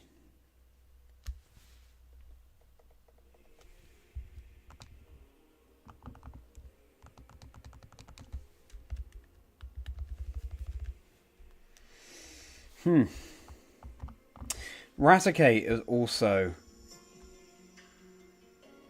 a relatively similar shiny, but I do think I would notice that. Its fur goes more red. A bit like Apom, actually. Iron Jugulus. Oh yeah, of course. I've forgotten about that. There are such fascinating Pokédex entries for the Paradox Pokemon, aren't there? Hydreigon. Yeah. Loved a robot. I just think there's so much unexplained. Yeah, thank you, Ash. I thought it would be relatively obvious. There's so much unexplained from those Pokédex entries, I feel, for the Paradox Pokemon of Scarlet and Violet. Like, exactly what you're saying there, Ash, with the Hydreigon falling in love with a robot, and it kept referring to a weird magazine, some of them, and Pokemon built as some kind of protection in the future. I think we've got to have more of a explanation to some of these Paradox Pokemon. I mean, they're called Paradox Pokemon. They need that explanation in a future generation, perhaps. Or maybe, you know, I'll just leave the questions open to revisit in future. Or maybe, you know what? It's been a while since I've played through the entire games of Scarlet and Violet, so maybe there's more explained than I realise. Certainly I could spend more time reading the books that are available, like in the lobby of the Naranjo or Uva Academy, that would explain quite a lot. I love doing that. I love delving into the lore and the those little things they have scattered around, little bits of information that you can find. I love reading the books when I did read them in the lobby, and like how Terrapagos was teased and its shape, and yeah, fascinating. The Weird magazine can be found scattered around the Academy library. Oh, right.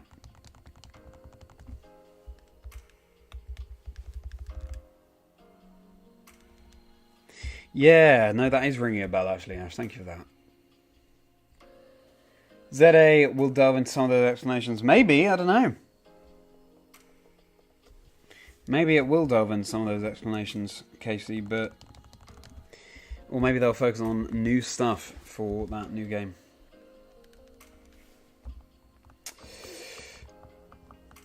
If ZA gave us more paradoxes, mega paradoxes. Massive.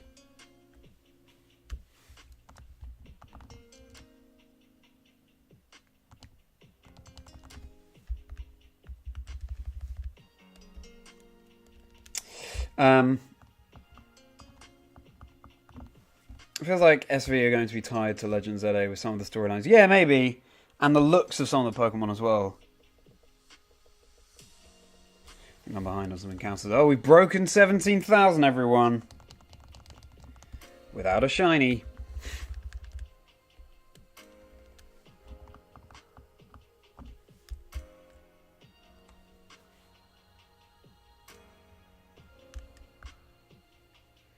I'm calling it.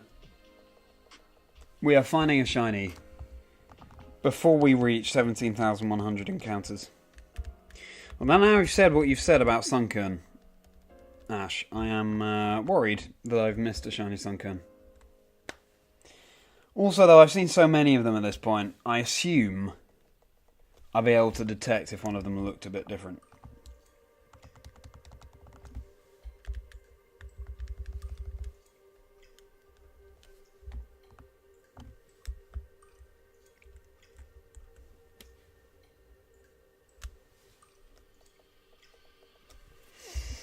Okay.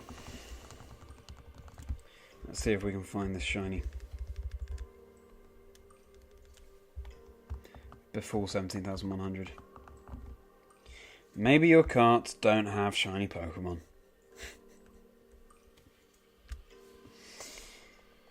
That's always a question that we ask, isn't it, when we shiny hunt? And it's been going on as long as this. Yeah. I could trick myself into thinking I missed a shiny, but yeah. Just have to reset on Leaf Green to reset our step count.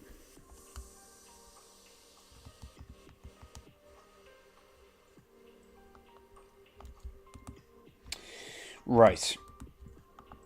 Play the White Flute.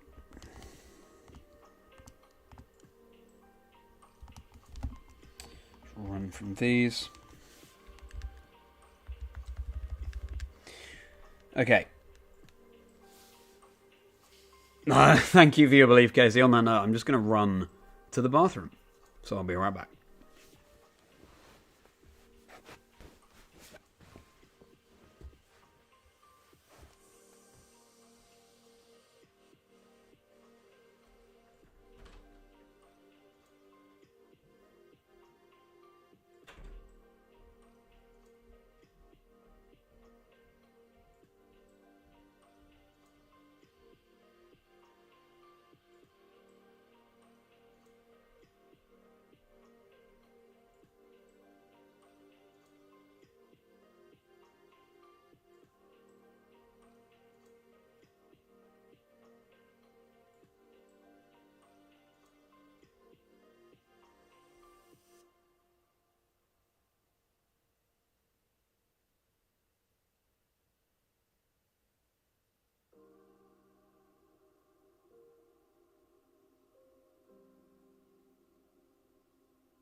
Hello.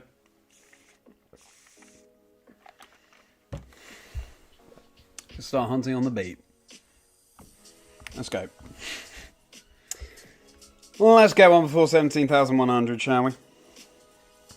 And I just looked up Sunkern's Shiny in Generation 3. And if you look closely, that green stalk on top is ever so slightly lighter, actually. The body, though, is significantly darker. Darker than I had first realised. So I'm now more at peace, because I think I would have noticed that, actually.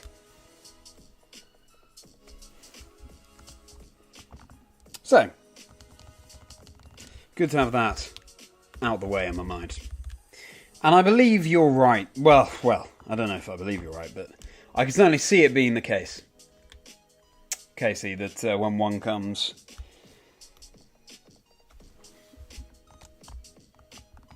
it could open the floodgates. It's either that kind of floodgate that's going to open, or it's going to be my tears. When we still don't have a shiny at like 4 times odds. Yeah, there you go, Ash. Do you see what I mean? If you look closely at the picture of Generation 3 Sunkern that you have up.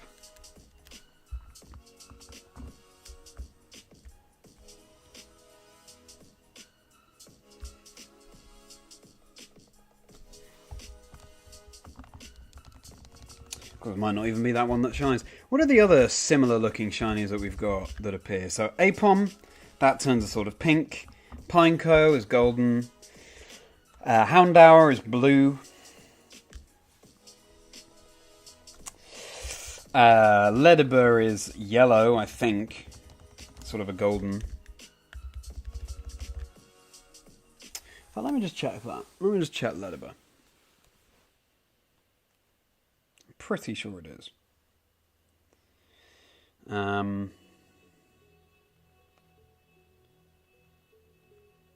love Ledibur. It is, of course, my target in the Emerald Safari Zone. Gen 3, here we go. Yes. Yes, that is noticeably yellow. Cool.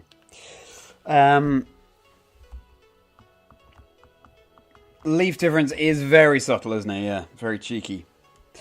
Venonat, yeah, I think Venonat is the same, but those blue eyes are going to be noticeable.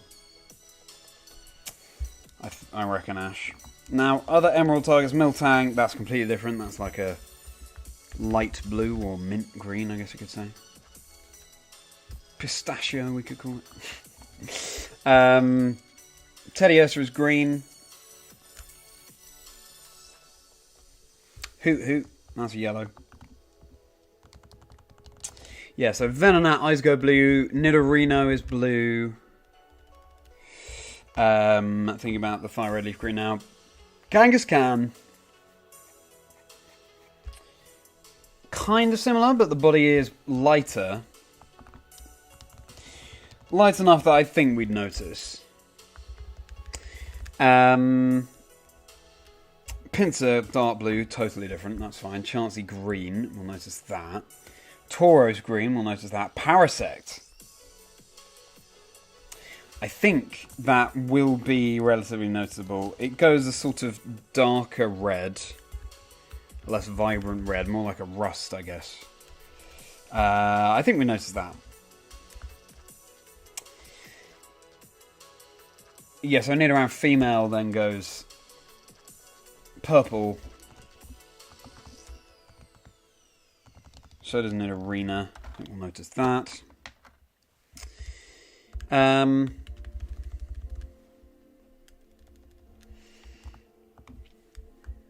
Then in Soul Silver, Larvitar. Yeah, body goes pretty bright. Rattata goes golden, yellow. Raticate is redder, like we've been saying. Lickitung is yellow. a magneton wouldn't have red and blue ends to its magnets.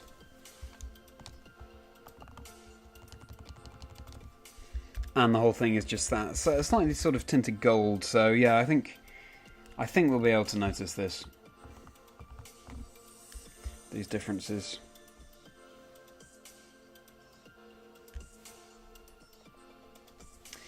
Are we feeling confident about getting a shiny before 17,100 encounters? If so, it has to come in the next 23.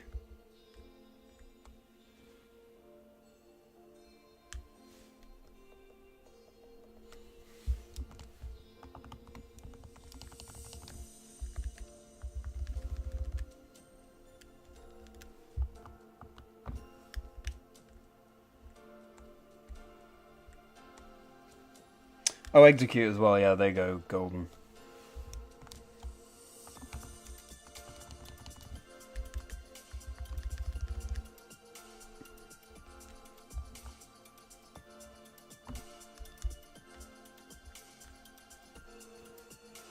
Couple of Venonat here. I really like the bug type, so a shiny Venonat I would absolutely love, as well as it being a reclaim from last Safari Week.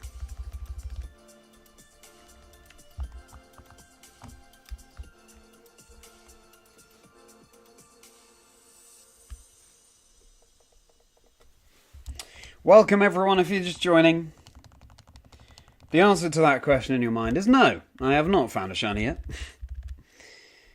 We're way over double odds now. We're approaching 17,100. Still no shinies at all this Safari Week. There I was thinking before Safari Week about queuing up various graphics to have on screen with shinies that I'd found. Shinies that I'd failed, of course, because that can happen in the Safari Zone. They can run away from you. Haven't needed those.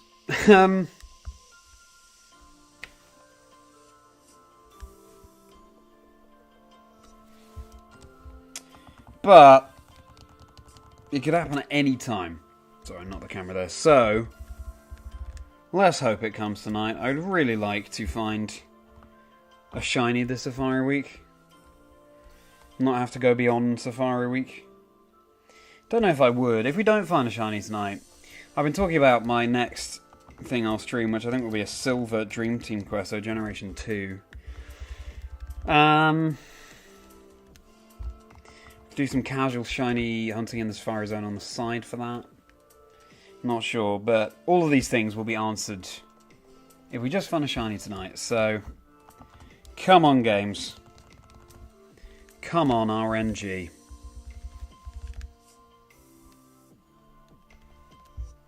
Please just cooperate. The games don't know it's the last day of Safari Week, but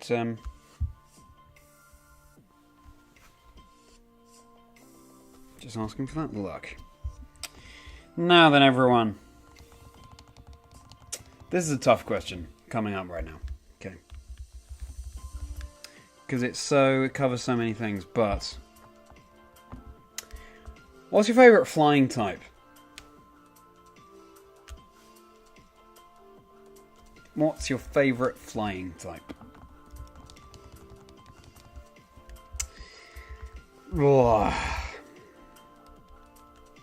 Articuno is my favourite legendary, full stop. So it's up there.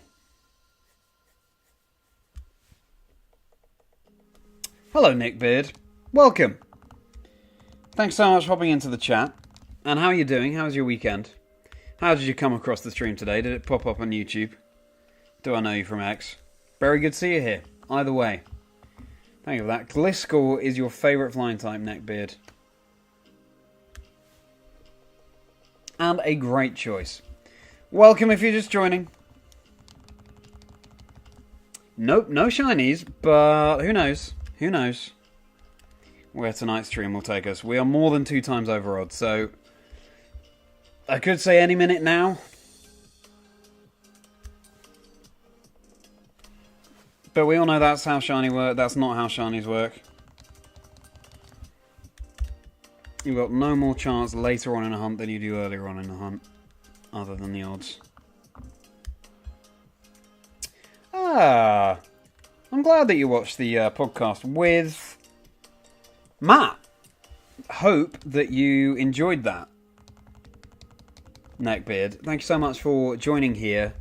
It was a pleasure talking to Matt. Yes, there might be others here watching who have watched my interview with Matt Absol Blogs Pokemon. Had a great time talking to him. Real inspiration to learn from him. And just get the perspective of someone who's been uploading videos for 14 years. I hope that you enjoy some of the other episodes as well, Neckbeard.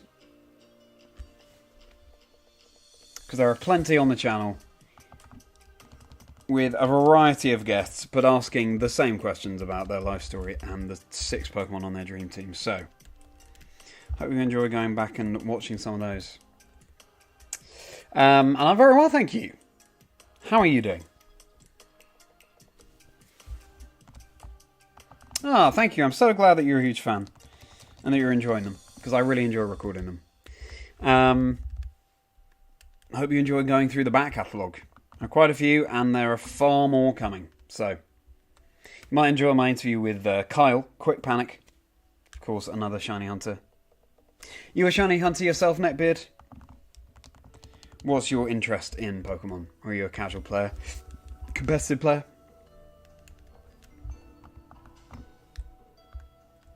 So for you, Luke, favourite flying types between Articuno, Lugia and Pidgeot? All strong options. Pidgeot is a classic flying type.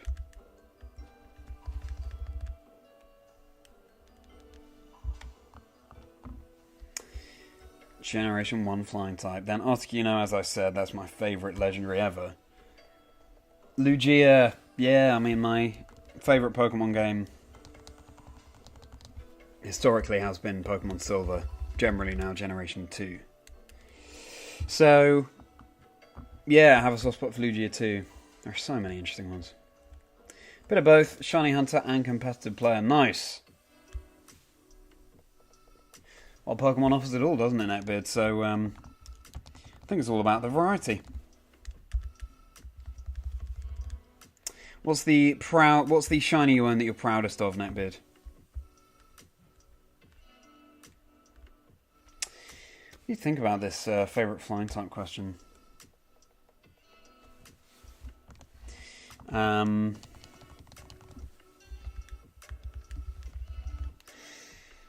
like Xatu. I like Skarmory.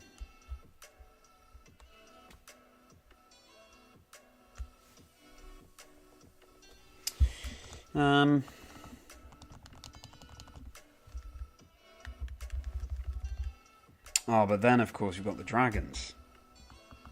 Dragonite.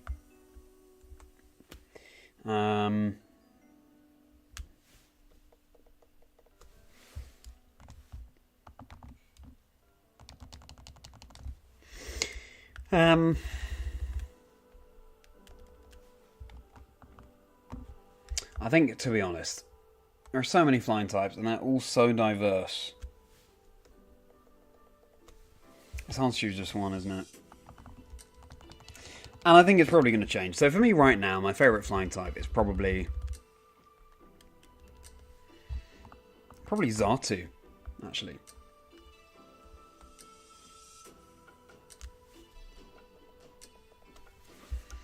Yeah, I like what it represents. I love how, I don't know if you've seen the some documentaries on this that are on YouTube, but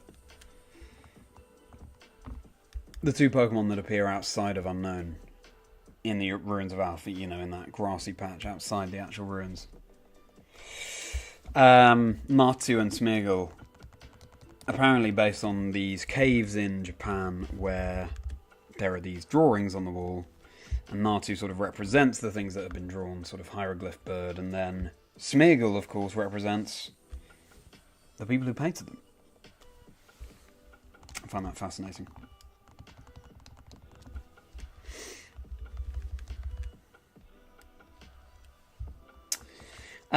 So, You're a bit of both, Shiny Hunter and Smogum. And yes, of course, no, you said that, and then your proudest. Shiny Alpha Hisuian Zorua. Ooh, that's cool. 6 IV Shiny Greninja bred. That's very cool. Very cool neckbeard, sorry. Breeding a 6 IV Shiny, that's... wow. That's something else. Good for you. Quite a find. Yeah, there was a lot of Mystical Aura. That's exactly right, I think, Netbeard, yeah. Really lent into unexplained questions and the lore, mythology. It was so fascinating. Welcome, Gladius, back to the chat. Thank you for your hope. I hope I get a shiny soon as well. We've just broken 17,200 encounters.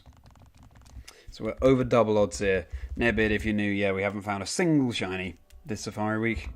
So I'm really hoping that on the last day we can, over double odds. Haven't gotten anything since that Rhyhorn. I was hoping that your luck went to me. Well, that's very kind of you. Maybe it still will. Maybe we'll get more than one this stream, who knows. But just the one will be nice.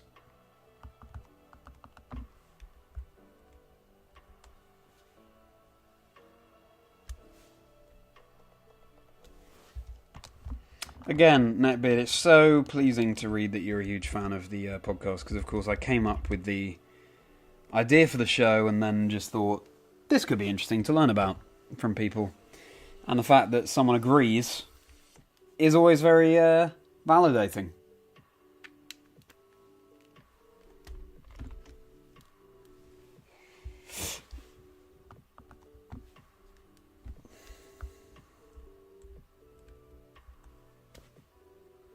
Welcome everyone, if you are not aware of the podcast that I do.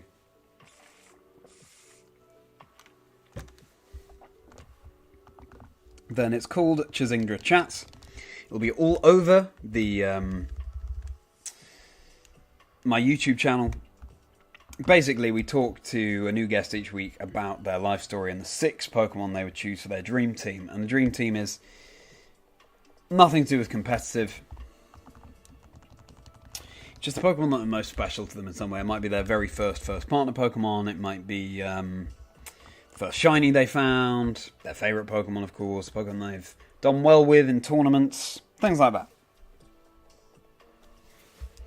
So, and then there are some set questions as well as community questions. I post asking for questions for the guests I have on. So do go and check them out. There are lots of episodes. 12 so far. I'll be releasing the 13th this coming week with Ben Kiriakou, my good friend and fellow Pokemon video game competitive commentator. So, yeah. Hope you enjoy it. And if you're enjoying the stream today, then please do drop a like and a subscribe. All those things really do go a long way. And put a lot of effort into the podcast. Put a lot of effort into the vlogs that I do, filming my experiences of commentating at some of the live competitive events I'm very fortunate to be able to cast. So yeah, all likes and subscribes go a long way. There's also a link to my Discord community if you want to join that in the description below. It will be wonderful to see you there, so we can all hang out outside of stream as well. All my socials are linked below too. If you want to have a follow, you'd be very welcome there as well. As well as my Patreon, where you can support the content that I'm creating. So, all sorts of ways to get involved.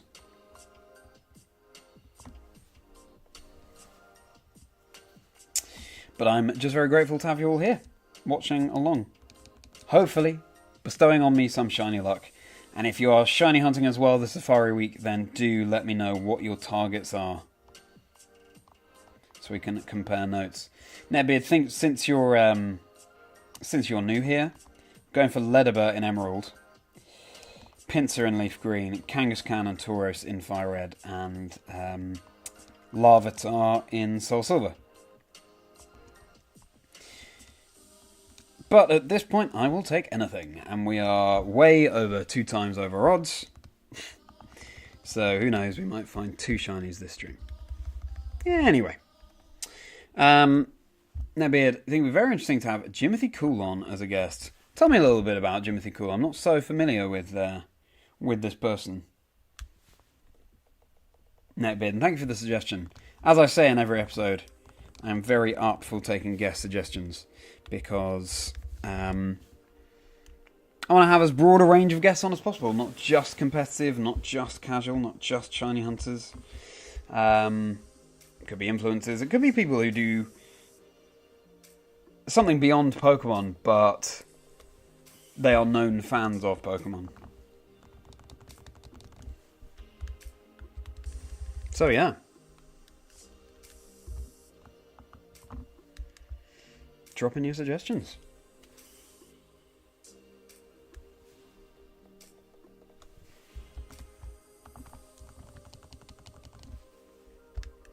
Again, I appreciate you making that suggestion there.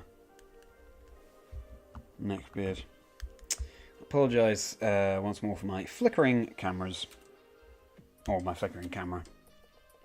It's getting used to my hand being constantly in front of it.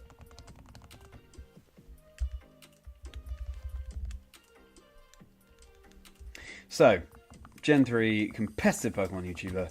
There's a huge Gen 3 tournament. Hyped a lot of people up for... Oh, right, okay.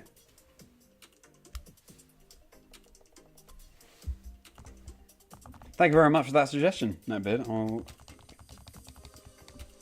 bear that in mind.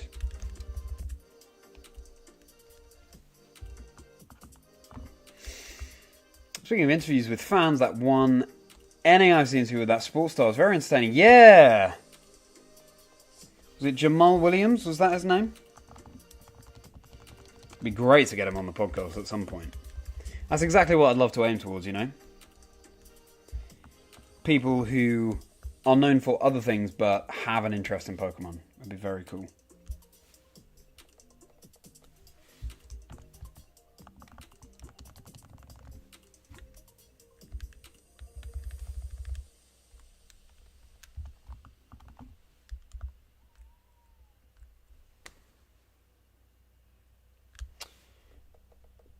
You guys probably can't hear this, but there's an owl outside that I can hear. Love owls. I've had an owl outside for a long time now, since the spring. Very vocal at all times of day. I don't know when this owl sleeps. Yeah.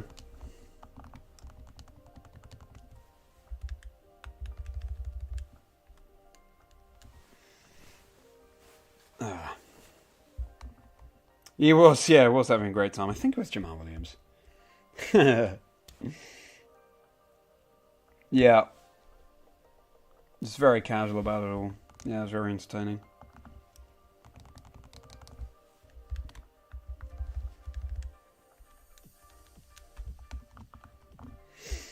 So then,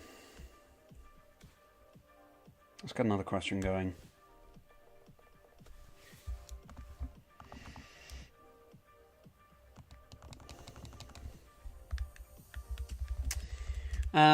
Let's see. I know, Ash. Ed Sheeran.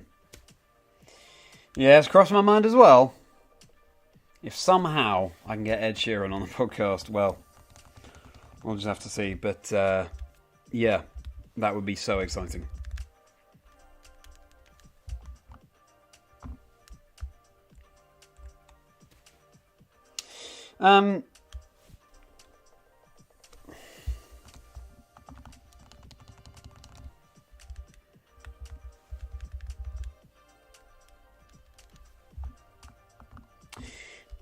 What is a question for you all? What Pokemon's lore do you like the most? So, it doesn't necessarily have to be a legendary or a mythical. Sort of thinking about Pokedex entries and beyond. which Pokemon story? You don't have to choose just one, but do you have a particular affinity for?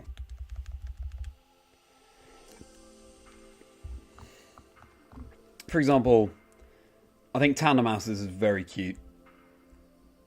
Got my Tandemaus just here. You can probably see next to me on the sofa, bringing me the luck. Speaking of luck, well, let's make a wish with Jirachi. Jirachi, or Liju, this is what I call my Jirachi. Please bestow upon us good fortune for tonight, shiny hunting for the last day of Safari Week.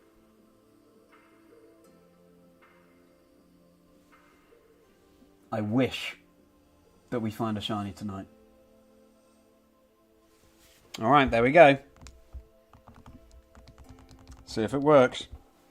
Anyway. So, the bag and line. Oh, yeah. Yeah, that's very cool. Wanting to fly. Then it's able to. That is very good lore. Suicune and the other legendary beast for you, Gladius. Yeah. That's really interesting. The legendary beasts in Generation 2. Finding them in the burned tower. Memories, eh? Remember doing that as a child. Bang for you as well, Luke. Yeah, it's a good one. Good one. Yes, so I was saying about Tandemaus.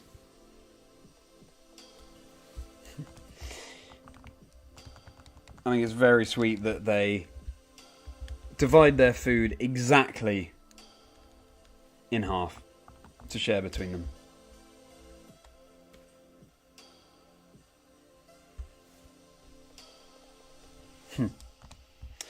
But otherwise,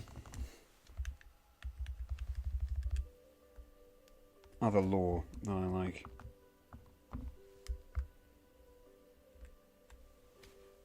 I like the whole lore behind the Porygon line. And the entire line. Porygon, Virtual Pokemon. It's smoothed out for Porygon 2 and then Porygon Z. Malware, some kind of glitch. I think that's a really cool idea. And then legendary beasts, cats or dogs. Very interesting. Very interesting, Luke. I think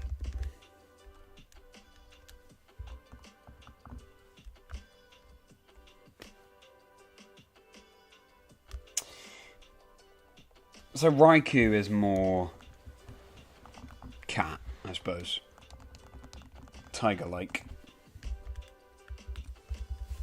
Sabertooth, obviously.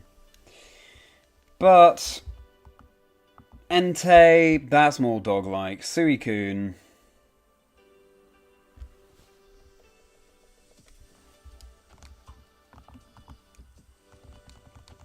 Suicune more dog-like. I think probably overall dogs. I feel like I read somewhere the sort of how this was settled, how this was explained once and for all. And now I can't remember, unhelpfully. Rhyhorn, that's not a shiny that we talked about earlier, how different that is, but it is definitely different. It goes this sort of bronze colour, so I have every confidence we'll notice that. Teddiursa. Affinity for the moon resonates with you, Netbeard. That's a really lovely answer. Yeah.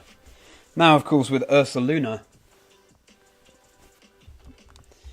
in Pokemon Legends Arceus and Beyond. Yeah, it's a really nice fulfillment of that line, I think.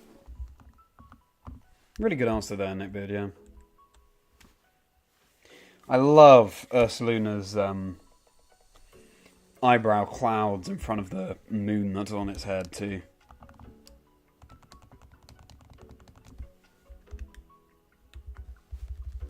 I think that's such a nice touch.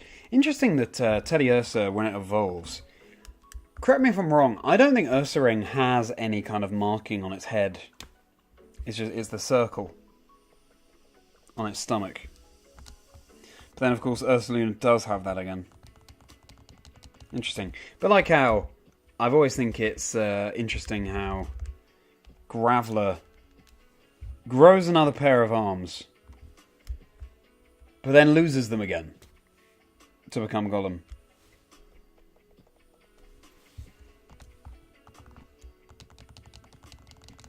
Strange. Are there any other Pokemon like that evolve 3 times? The second one gains something, but then is lost for the third. Or like with Ursaluna, they have something that the middle line does not.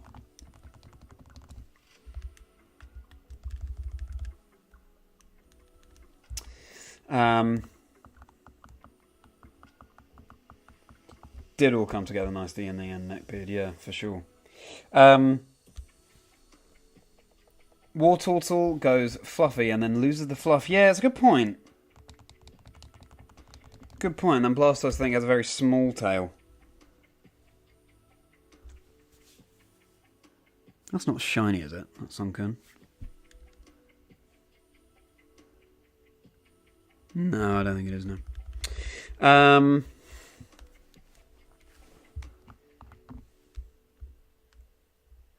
Yeah, it does do that.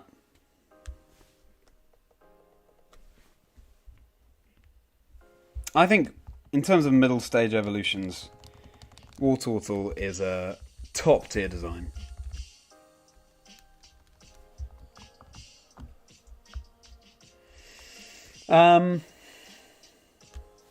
Also, the ears for Wartortle. I feel like it's got bigger ears, and then they go small again for Blastoise. Very interesting.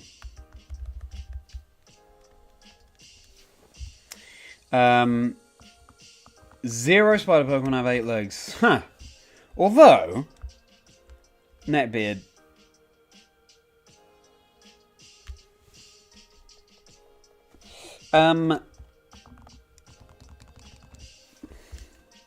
I think Spidops does technically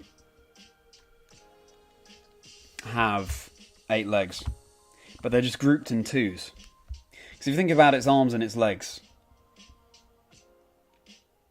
they're there in pairs, grouped together. So technically, I think Spidops does have 8 legs.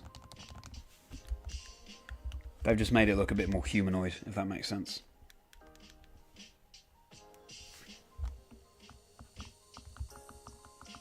Oh yeah, do check, Neckbeard. Yeah, that'd be interesting to know.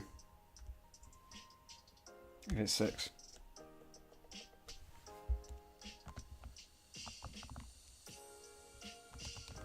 I remember you saying that, Luke, about Blastoise and the difference from Squirtle and Wartortle.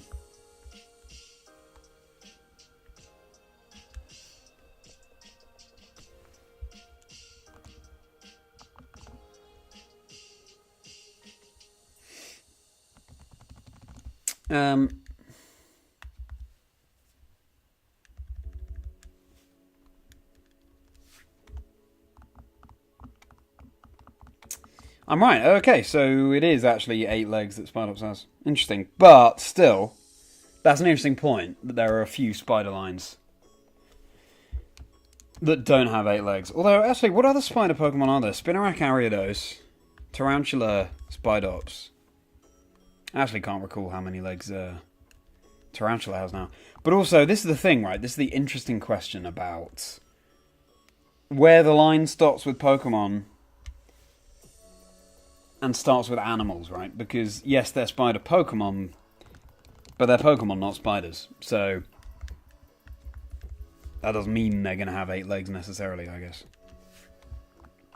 What other spider Pokemon are there? Spinarak, Ariados, Spidops, Tarantula.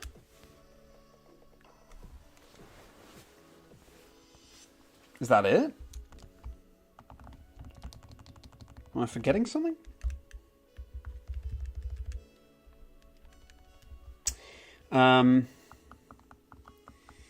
Graveler losing arms.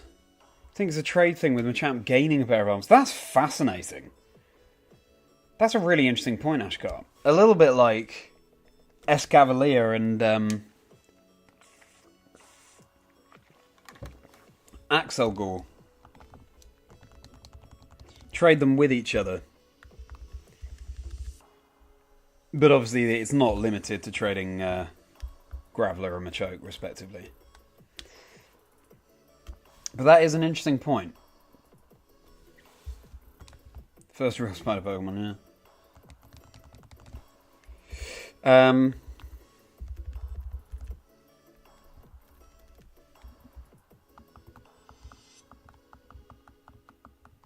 Galvantula, yes, thank you. I know I was forgetting one, yeah. Joltik and Galvantula.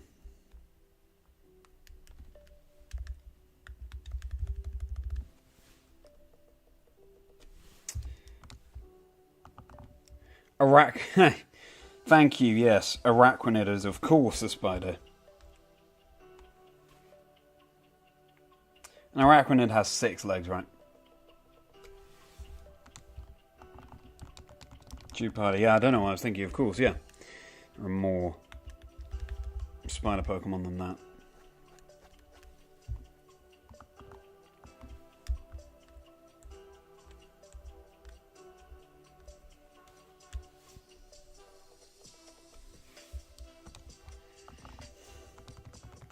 Yeah, right. And you do have 6. Interesting to enlighten us about that, Netbeard, yeah. Again, though, this is a really interesting thing that you've raised here, Ashcart, with Graveler losing arms when it evolves and Machamp gaining them.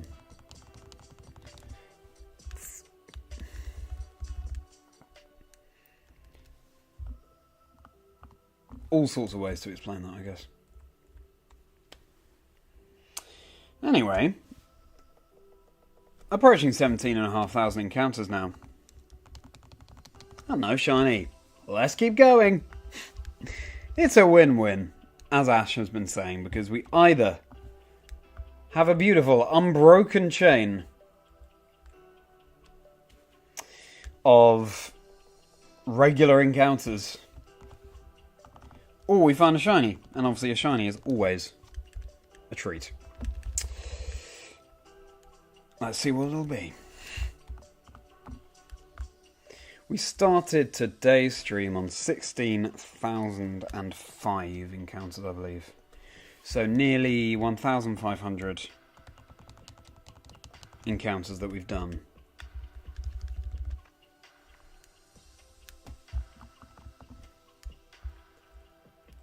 Swimming in the odds at this point, Netbeard. Yeah, I love that. We're not just standing. What are statistics anymore, Luke? Exactly. Exactly. It would be lovely to end Safari Week with a shiny. But let's see what fate has in mind.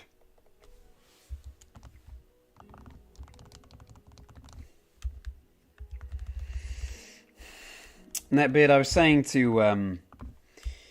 before you arrived that my plan is, after Safari Week, to start a Dream Team quest in Pokemon Silver, as in Generation 2, not Soul Silver, Silver. And I've been thinking about the targets for that. Now, if we don't find a shiny tonight, perhaps we keep streaming until, as in this coming week, until we find a Safari shiny to round out Safari Week 2024. Or we just move on to the Silver Dream Team quest. But I'm very much looking forward to that, because Johto is my favourite. Pokemon Region and Generation 2 are my favourites. Is my favourite Pokemon generation. So I'm very much looking forward to that. And looking forward to hunting some of these targets. And I'm feeling, well, Kingdra is going to be there, because Kingdra is my favourite Pokemon.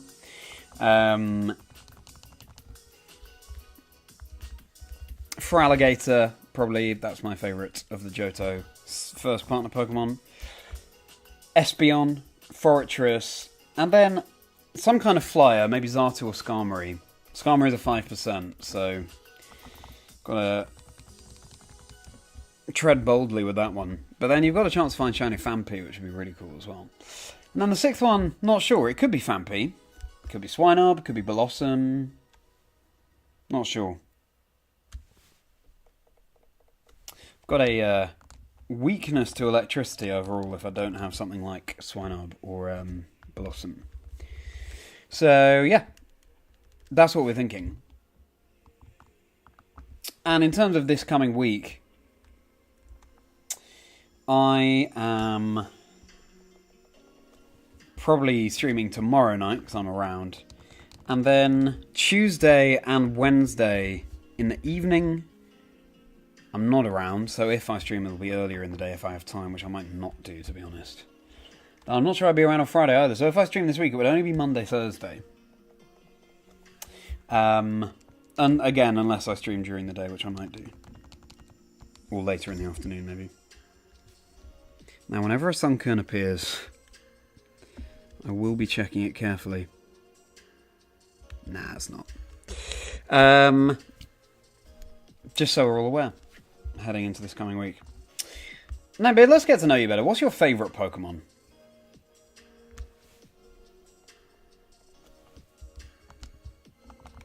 And what's your favourite Pokemon game? You know, all of these basic sort of starter questions.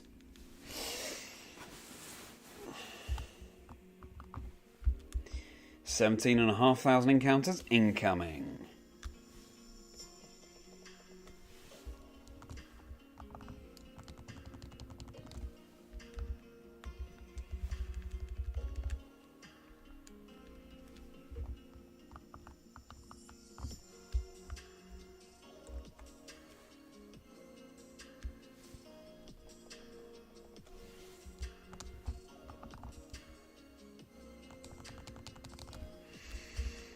Hello, Tayaki.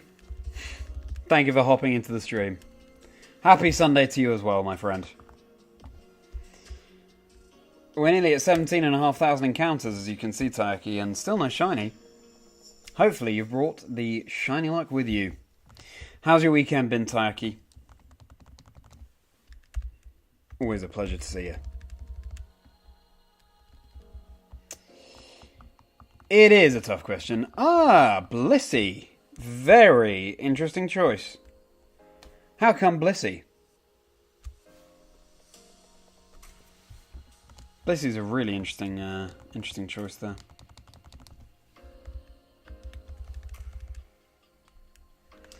I remember spending ages looking for Chansey in Pokemon Silver, which I think you can only find in Kanto. I've just thought about the similarity between Encanto and Encanto, the Disney film. Anyway. Yeah, spending ages looking for Chansey, and the fact that it can now evolve, or could newly evolve in Generation 2, added such a layer of excitement to it.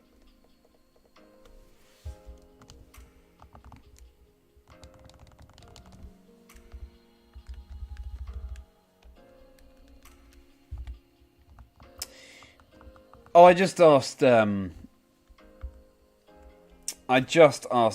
Luke what their favourite Pokemon was, just wanting to get to know Neckbeard a little bit better.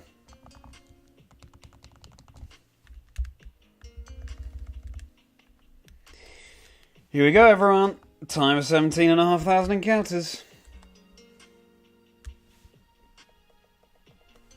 There we go. Two lovely regular female Nidoran. A lovely regular Lickitung. And a regular Aipom. And yeah, Neckbeard, what's your favourite generation of Pokemon?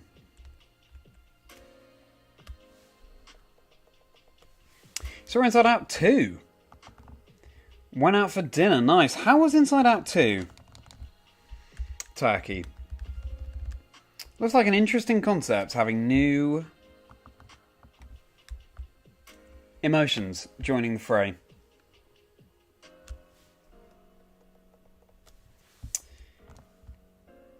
Good at battling, would be a wonderful partner outside of battle. Yes, it would. Yeah. Nice answer. Love Blissey. Good to hear. Neckbeard.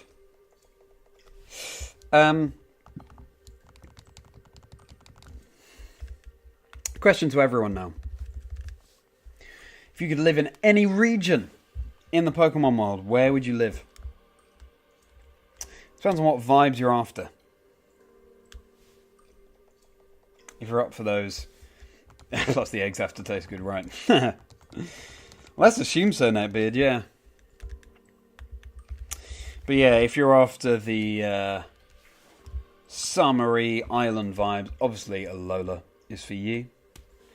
If you're up for more UK Knights of the Round Table, then that's going to be Sword and Shield for you. Paldea, sunny neighbourhoods.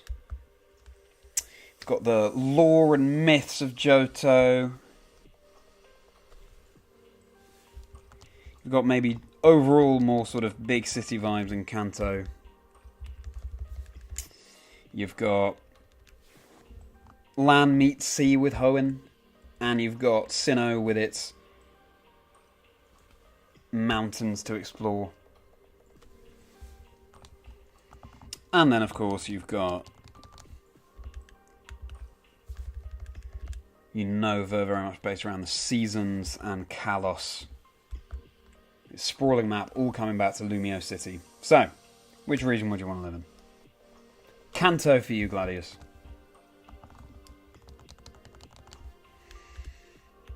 Is that because of your affinity to the Generation 1 Pokemon games?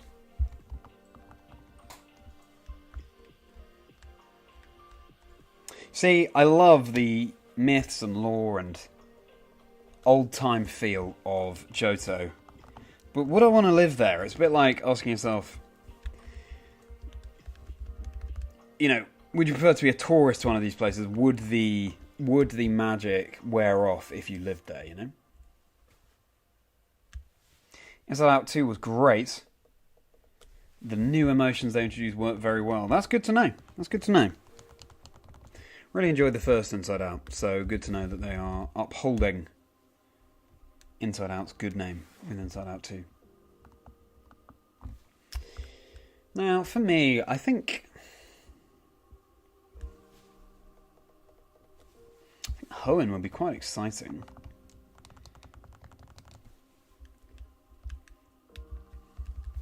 I guess Sinnoh's good if you like to go for a hike. The mountainous, hilly regions with Mount Coronet there. That's foothills.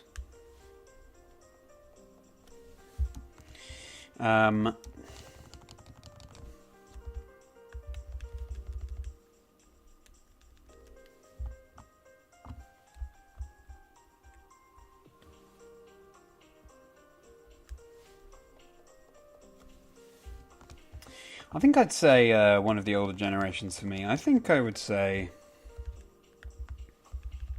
Also, of course, in Hoenn you've got volcanoes that can go off, so...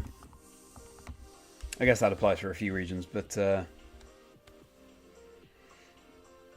there's that. Is that what makes you say that Hoenn is too dangerous, Netbeard? And also, why do you include Kalos in that? It's very interesting to hear. Maybe I'd say Sinnoh. Just feel like there's enough nature, but obviously enough towns and cities as well. But then obviously I'd want to be visiting Johto, being my favourite region. Of course, if you were to choose to live in Johto, then you'd have access to, much easier access to Kanto too, or with the magnet train.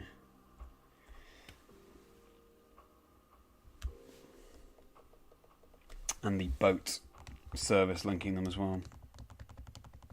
This opens up another question, doesn't it? Thinking about forthcoming Generation 10. Are we going to see all of the Pokemon regions link up? That could be very interesting. And at some point, surely the question's going to have to be addressed of... Are all of these regions aware of each other? Well, we know that they're aware of each other based on little things in the games, like certain characters being from certain regions. But when are they going to link up? It begs the question even more. So interested to see how that plays out. Ground and Tiger having tantrums. Oh yeah, true. And Kalos has the ultimate weapon. Yeah, true. I guess in this version of the question, we're saying they're as safe as they possibly can be. So that would mean that Rayquaza is always there to look after Groudon and Kyogre.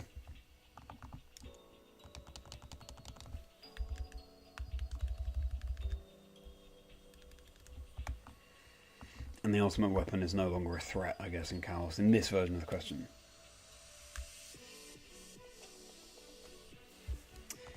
Joe Merrick's Poke-Earth map appears in Oras. I did not know that, Ash. Wow.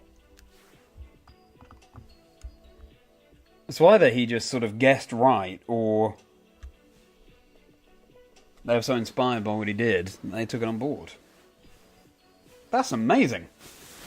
I didn't know that. I'll be looking more deeply into that at some point, for sure.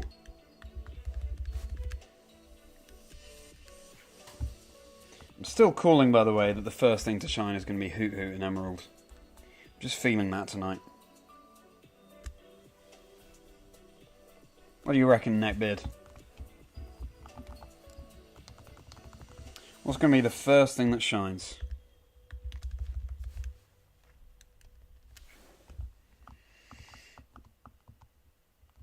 Yeah, by all means, by all means. Go ahead and whack it in the Discord, Ash. Now, but if you are enjoying it tonight, do feel free to join the Discord community. Chazingra's Chocolate Factory, where we can share our shinies. We can talk about the podcast. Generally hang out outside of stream. Get excited about Pokemon plushies. We've been doing that this weekend as well. Because we've had the announcement of Blood Moon Ursaluna and Diplin and what was the other one? Another Kitakami Pokemon, I think. What was it? Anyway, the ones that have been announced. Kanga shiny incoming. Okay. Let's hope so, Neckbeard. Let's hope so.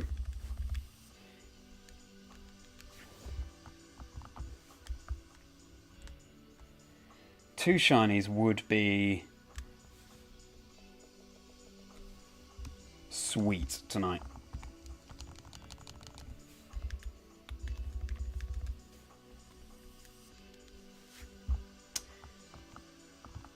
You just... Oh my goodness, Gladius, I can't believe it. You found shiny Nidoran male.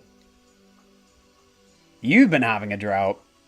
The cheek. The cheek. Talk about having a shiny drought in the face of someone who's more than 2 times over odds. But no, congratulations, Gladius. That's fantastic. You found another shiny. I'm now dousing these sunkerns. But no, it's not. Huge congratulations, Gladius. Neckbeard and anyone else who's here in the stream, if you're unaware, Gladius found in one night on the same cartridge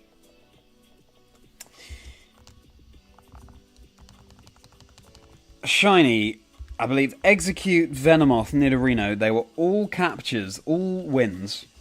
Then the next night, while watching my stream, shiny Rhyhorn in Leaf Green. Thank you, Ash, for for helping me understand that Sunkern was normal, was regular. And now, shiny Nidoran male. Absolutely crazy. And you almost ran away. By accident. Well, that's definitely something I'm hoping I won't do. And something I'm hoping I haven't done thus far.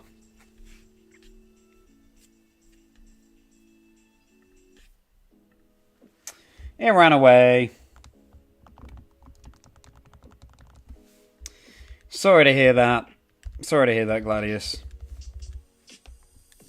But still, at least you found it. And this is the thing, of course, even if you find a shiny, are we actually going to be able to catch it? Let's see.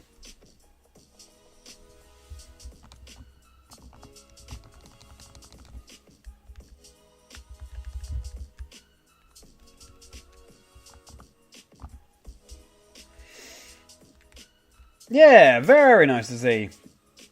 Ran away after the first ball. That's rubbish. Sorry to hear that. Exactly.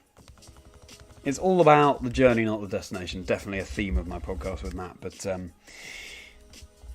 that's what shiny hunting's all about, especially during Safari Week.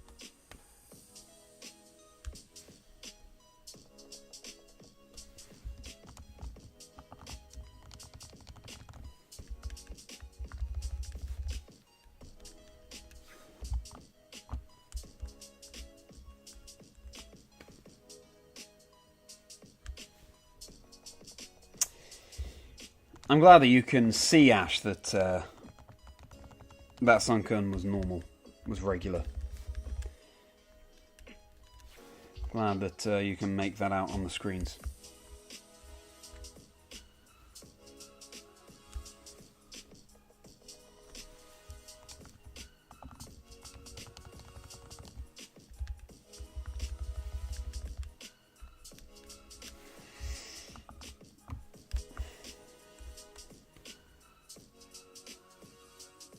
So, Netbeard, are you taking part in Safari Week? And if so, what are your targets? Are you shiny hunting right now, maybe?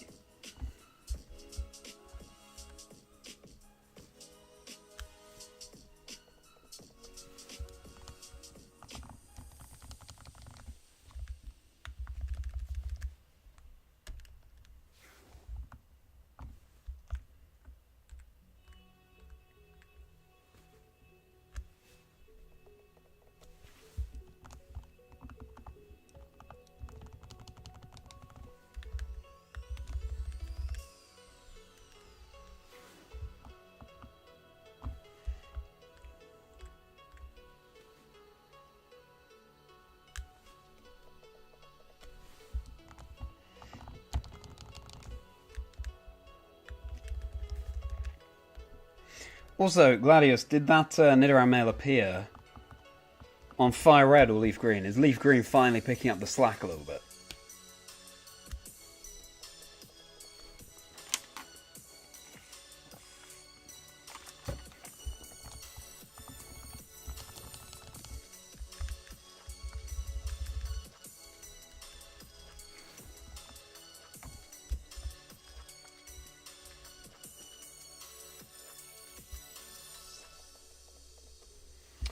Tell you what, I could see the shiny as well as the Hoot Hoot on Emerald. I could see it being Venomoth, actually.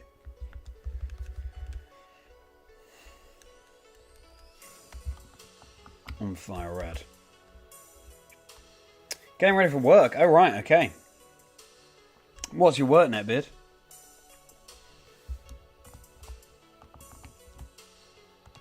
And the Nidoran male was Fire Red, so your copy of Fire Red once again popping off. Unbelievable.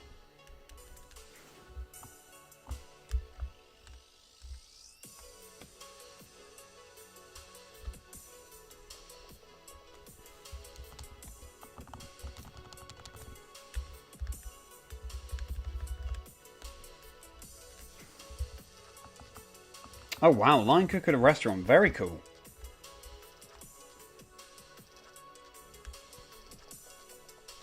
That sounds quite intense, Netbeard. So I'm glad that you're able to chill a little bit, decompress right now. With the stream.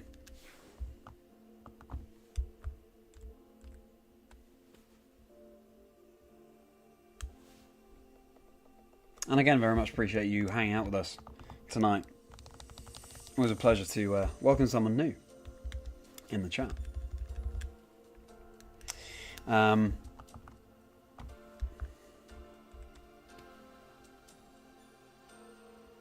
and Tauros appearing there. Tried quite a few Tauros in a row, actually. Or relatively sort of in a row. Nearly in a row. There we go. Chef is a cool guy, not much yelling. That's good. That's, not much yelling is always what we aim for. Or what we like to hear. Here comes 17.7k, everyone.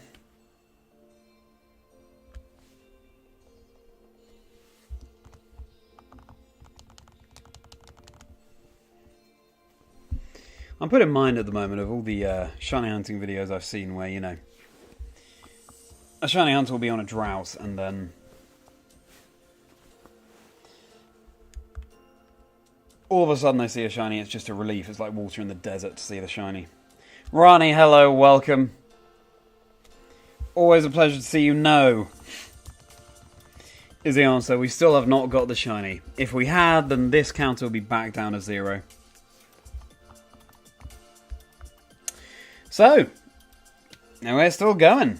We are now over 17,700. But Gladius did find another shiny on Fire Red. A Nidoran male. And another different shiny, which is so interesting. But hopefully you're bringing the shiny luck with you, Ronnie. How was the zoo?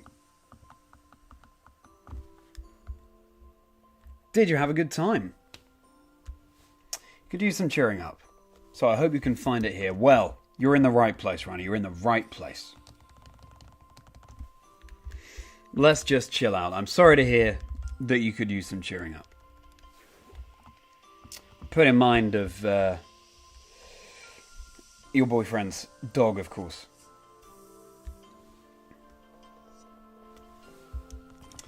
And yeah, very sad indeed. But anyway, we're here to take our mind off that now. In Safari Week. We'll be done tomorrow. Yeah. Very sad, very sad. But again, important thing right now is to take your mind off that. So, good weather. Good. Glad you had good weather. And you saw the meerkats. That's great to see. Loved seeing that in the Discord community. What other animals did you see at the zoo? And also, Ronnie, I've been telling everyone that after Safari Week, I plan to do a Dream Team quest on Pokemon Silver. Not Soul Silver, just Generation 2 Original Silver. I'm very excited for that.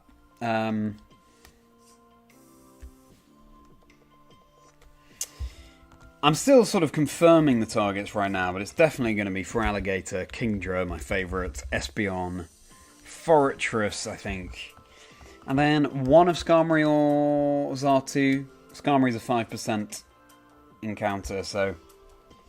In fact, I wonder if there's a repel trick that can be done. I need to look into that. So... yeah, and then a final slot to be filled by something, maybe some Flora, Blossom... Swinub. So yeah, I'll be firming that up. But I'll be working out exactly the members of that Dream Team quest. But also, if we don't find a shiny tonight, of course, that's a question of whether we keep going in the Safari Zone until we find a shiny, which is something I'll weigh up. We'll see.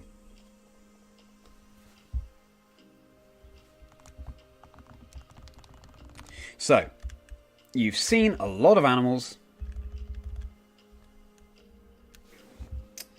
Kangaroos, giraffes, and sloth. Ah, what a selection. Meerkats, kangaroos, giraffes, and sloths. That sounds like a wonderful time at the zoo, Ronnie. I'm glad you had such a good time. Sloths are amazing. The way they're just... they look like they're smiling all the time. And thank you, Ronnie, for the luck. Yes. Might start streaming that tomorrow. Or maybe it'll be more Safari Week, depending on what we find tonight. Not sure. Not sure. Maybe it'd just be good for me to... if we don't find a shiny, well, just leave it at that and move on. But either way, it's been great being able to start streaming. Get to hang with you all. Wonderful to have a little community growing up around me. Or not growing up, but you know what I mean. Wonderful to start cultivating a little community. So, very grateful to you all as ever for hanging out with me.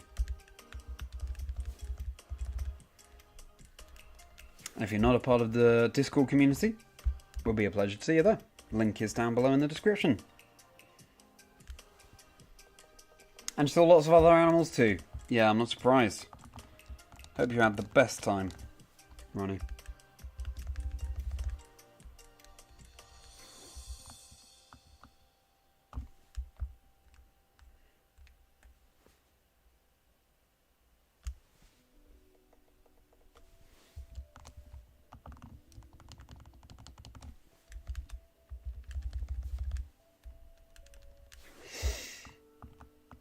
You have good news about the Skarmory repel trick. Oh, that's great, Netbeard. That is great to hear. From what I remember, though, do you cut out Fampi with that repel trick? So that'd be a shame. It'd be interesting to find Fampi. It'd be great to be able to cut out some Geodude or Graveler, but enlighten me, Netbeard. And you're resetting for the Johto first partner Pokemon right now, Ronnie. Very good. Well, let's hope. Seeing 3 Pokemon at once, one of them shines for you tonight. Fingers crossed, Ronnie. Good luck, and always good to have some hunting going alongside, so we can share in it. And maybe your shining light will continue. Ronnie has found multiple shinies so far this week.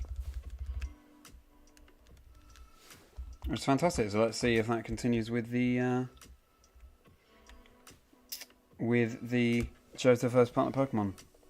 But yes, you do cut out the Fampi. That's a shame. That's a shame. But that's okay. If we're going for Skarmory, then we're going for Skarmory. You know, can't be too concerned about cutting out other encounters because they can be hunted another time. But so how does it affect the odds, Netbeard?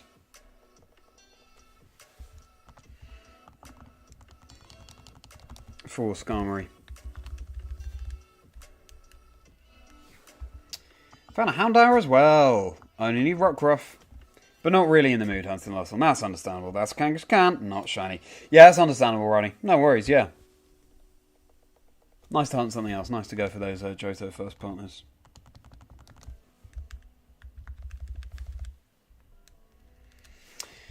Alright, everyone. Well, we've got about an hour left of streaming.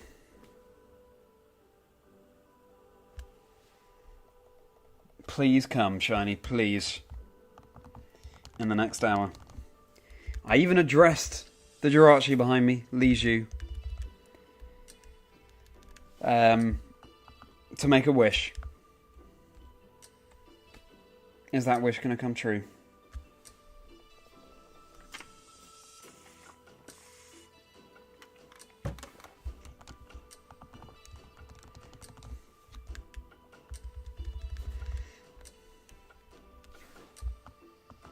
Now, I've been saying that this is by far my most over-odds hunt, but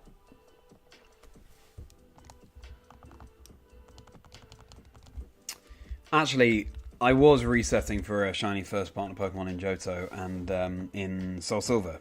This copy of Soul Silver, actually, on my green Nintendo DS, and that was multiple thousands of encounters. I mean, maybe roughly the same number as this, but then multiplied by 3, because of course you're seeing 3 Pokemon at once with that hunt. So yeah, I need to remind myself actually as to when we overtake that. And so what officially is my longest hunt, but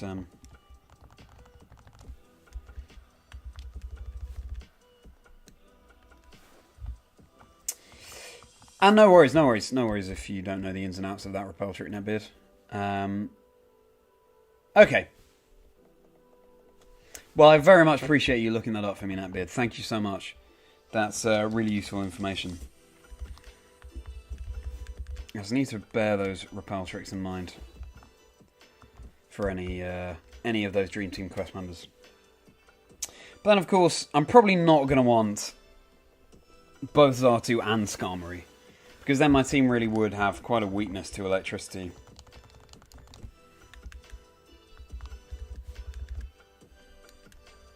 Skarmory would be cool as well, because it's silver. Skarmory is a silver exclusive. So yeah. Food for thought, bear it in mind. Time to get back to the correct area of the Fire Red Kanto Safari Zone to find Kangaskhan and Tauros.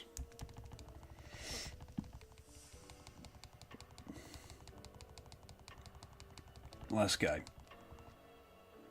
Come on. Come on. Final hour of hunting in Safari Week.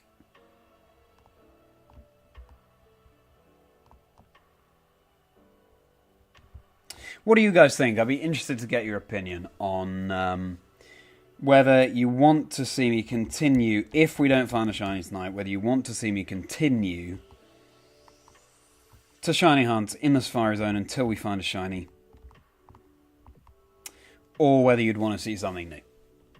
Whether you'd want to see me move on to my planned Silver Dream Team quest. Let me know in the chat, because, yeah, I am very open to ideas. Whatever you guys want to see. Continue the Safari Hunt coming out from you, Ronnie. Okay. Okay. What do we all think?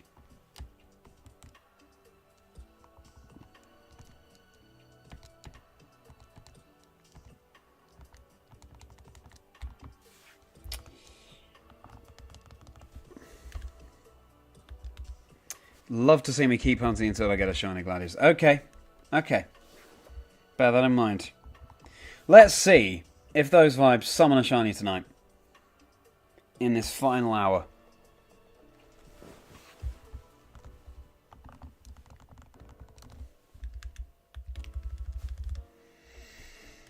This coming week, just so we're all aware, I should be able to stream tomorrow and Thursday, but otherwise, if I stream it will be earlier in the day, but I'll just have to see how the week goes and whether I'd have time to do that. But Monday and Thursday should be okay.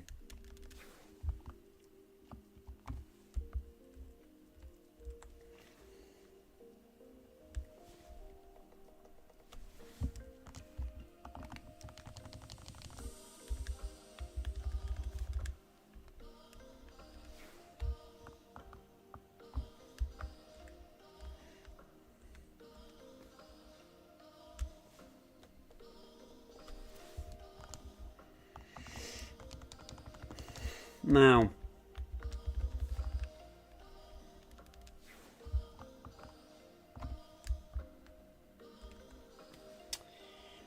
here's a question. What's the most niche mark that you have in the Pokemon games on any of your Pokemon? Because I'm sure there are so many marks I've never even heard of. For me, it's not going to be too niche, to be honest. I mean,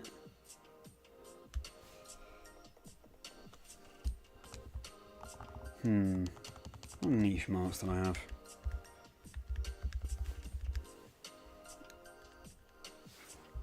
I need to remind myself, to be honest. I think I have maybe like a blizzardy one, the freezing or something like that. Snowstorm mark. That's ringing our bells. I don't know.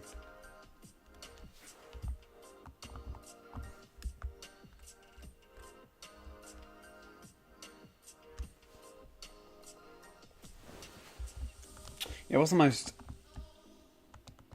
obscure mark that you have on a Pokemon in Scarlet and Violet or Sword and Shield? Cloud Watcher, I might have a Cloud Watcher mark. You see some on stream at the regional championship special events, and never seen them before, like the Jealous. Oh, didn't mean to throw mud at you there, Eradicate. Sorry. but it stayed. You don't own a game with marks in them, Netbeard. I see, so you prefer more classic Pokemon playing.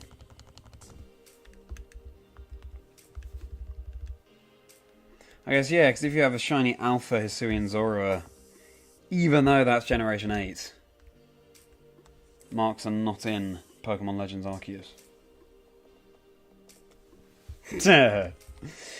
Well, technically, Ash, throwing Mud at Eradicate would turn it shiny.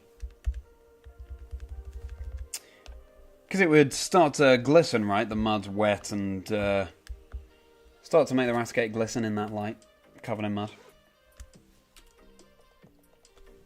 But no, not in that way.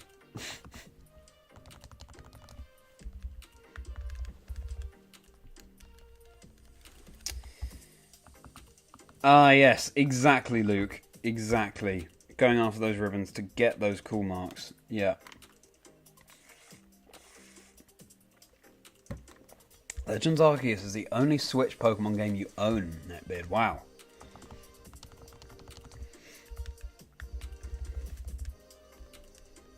That's very interesting. I guess it is pretty different from other Pokemon games, so that does kind of make sense. If you were to only own one, I mean. And yeah, got you there, Ash. Yeah.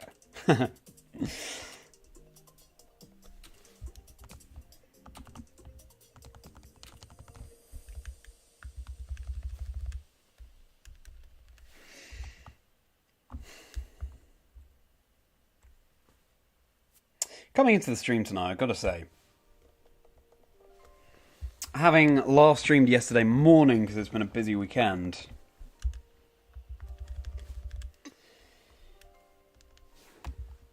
I was thinking, oh, I can't wait to see the chat again.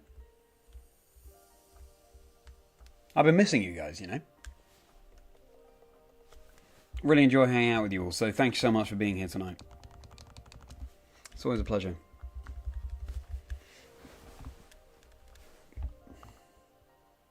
Oops. Helped Shiny Hunt in the grass. So that's your favourite Pokemon game, Netbeard. Pokemon Legends Arceus. Interesting. Very interesting, because it's very different, as I've been saying, from other Pokemon games. I really enjoyed Legends Arceus. I really enjoyed the differences that it brought.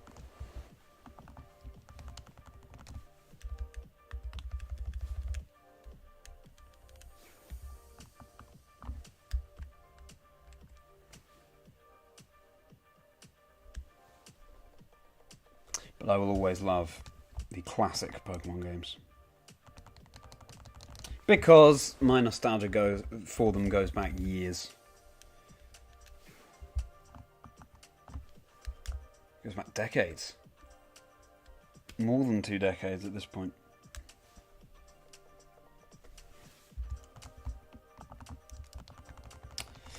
Shiny can happen at any time, everyone. Any time. We are nearly at 18,000 encounters. Whatever does shine is going to be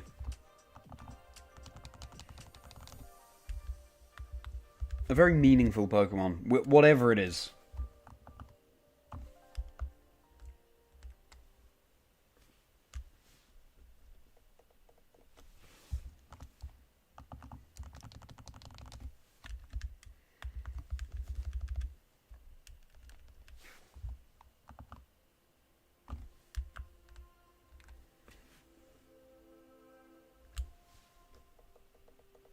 I am now watching every Pokemon that goes across my screen like a hawk. So I'm excited to see a shiny. This is the thing, as I was saying earlier, shinies always happen when you're least expecting them, but when you're this over odds, you're kind of always expecting them. And that is yeah, that's a real shame. Always nice to have a pleasant surprise, but...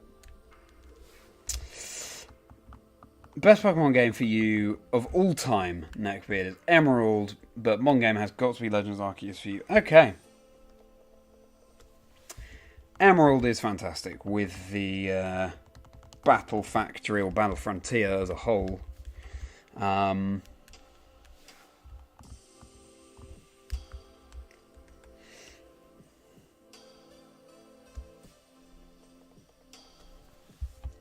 Yeah, it's an interesting two to have Pokemon, classic Pokemon game and of recent times. Let's ask that question to the whole chat. What's your favourite classic Pokemon game and also favourite Pokemon game of recent times? For me, classic, as you all know very well by now, it has to be Pokemon Silver. And then of recent times, very difficult. I'm going to say...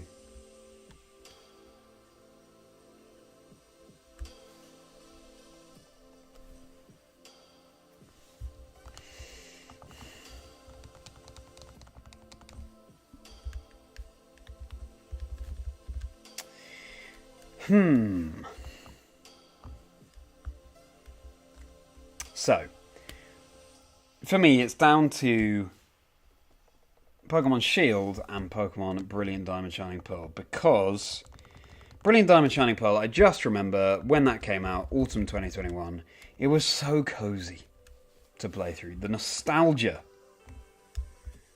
was incredible. Playing back through Generation 4, remastered for the Switch. I loved it. Very fond memories. But Pokemon Shield, that's when I really reconnected with the franchise. I have been doing some playthroughs of the classic games over lockdown.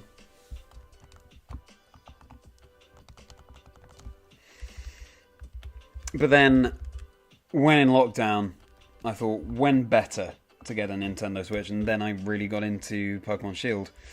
And it just sort of... I was blown away. Stunned seeing Pokemon on the big screen. And yeah, as I've said before, the lockdown for me, I was shielding from COVID because of my medical condition, cystic fibrosis.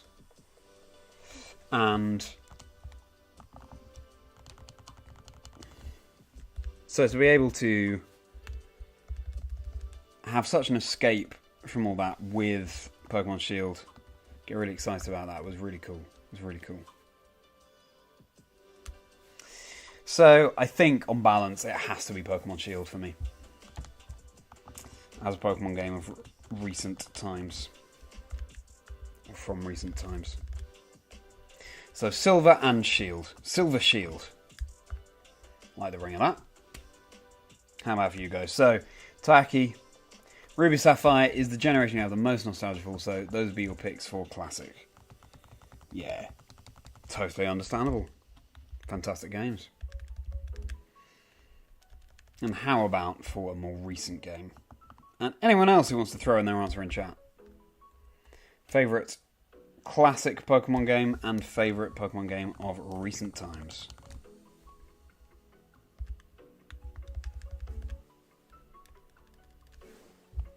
One game, Scarlet Violet, is the most fun you've had in a Pokemon game in a while. Yeah, open world.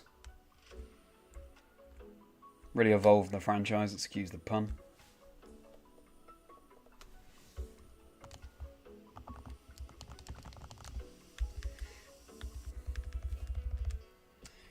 Shiny pre 18,000, anyone?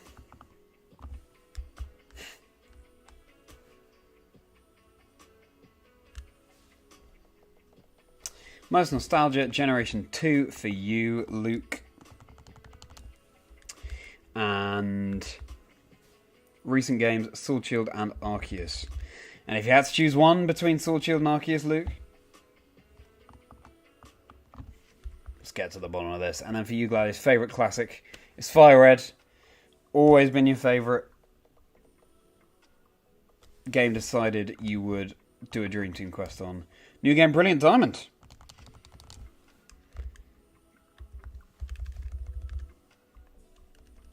Good to see sharing in the love for BDSP, like I called out just now. Brilliant Diamond, because it was what made you start shiny hunting again. Cool. Of course, the Poker Radar will have helped with that, I have no doubt. Gladius.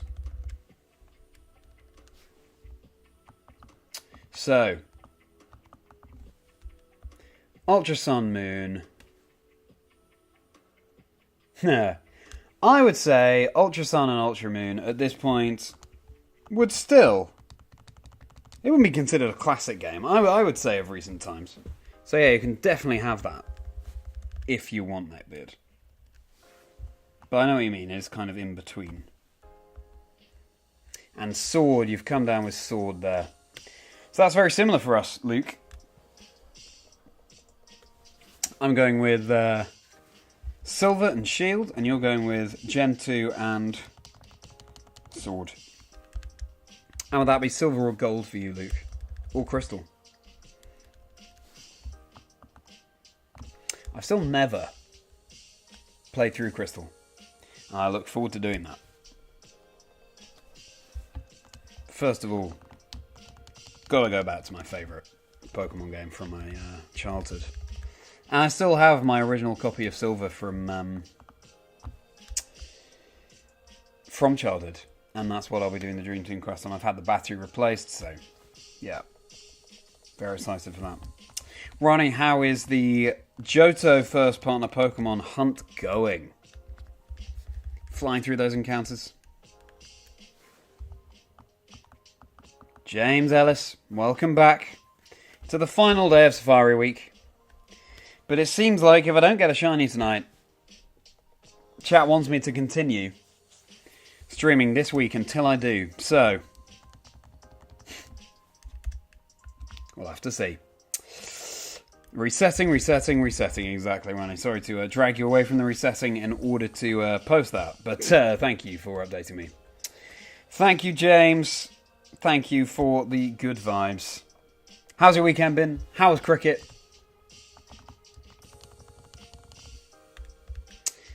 Are you ready to go over to 18,000 encounters, everyone? Here we go. 17,9999. No, 17,999. Too many nines there. Way! 18,003. Come on. We are way over double odds now. Big win. Good. Glad that it was a win in the cricket for you, James. And thank you, Ronnie. Putting my mind at rest there. Still felt the need to apologise. Yeah, that's right, Ash. New record for regular Pokemon encounters.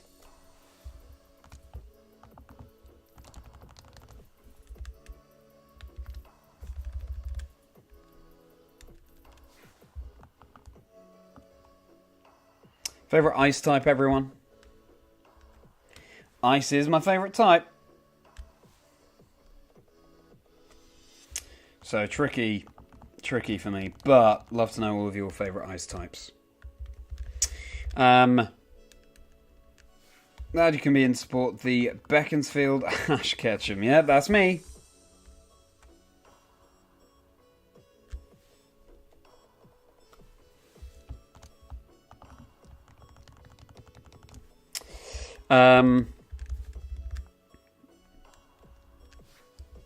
Your Lady Frostlass. Malay, I love that use of Milady there, Ronnie.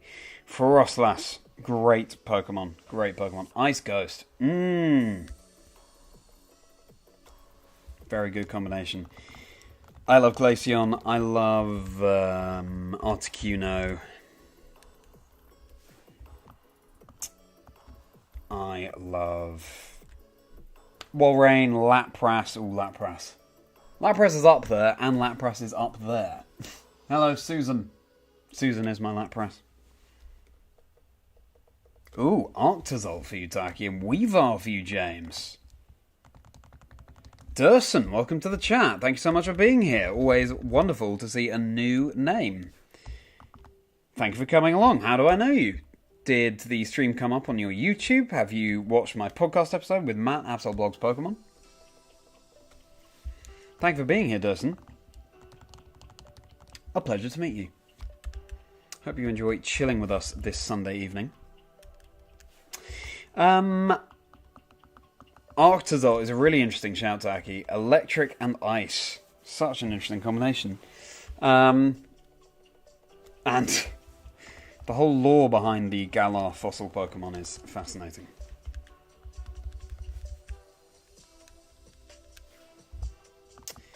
Ah, you saw the episode with Matt. Oh, well, I'm very pleased you enjoyed it. Very pleased you enjoyed it. I'm very pleased to welcome you into the stream here. As you can see, we are way over 2 times odds, Durston. With still no shiny. And chat wants me to keep going until we get that shiny, which is understandable. I feel like I've only just reset on this Fire Red. I feel like I might not have been in the tall grass as much as I should have been, though. So anyway. And thank you for the thanks, Thurston. I very much appreciate that. Put a lot of effort into the podcast episodes. So, thank you. That means a lot. It will come soon, you can feel it. Well, let's hope so. Let's hope it comes tonight. It'd be lovely, lovely to find a shiny before Safari Week officially ends. Aurorus is a great shout, James. I love Amaura on Aurorus. Let me think more about these ice types.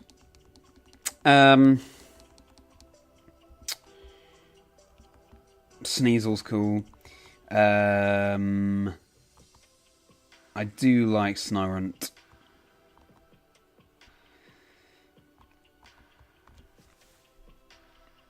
Alola Ninetales for you, Durson, as well. So, yeah.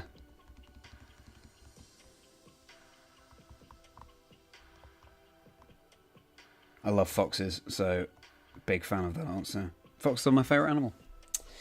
Then 4 ice types, you've got Weavile, of course, a Bomber Snow, you've got Frostlass. Cryogonal, I'm a big fan of in Generation 5. You know what? I've never thought about my favourite ice type. And I think that's because the answer has to be Articuno for me.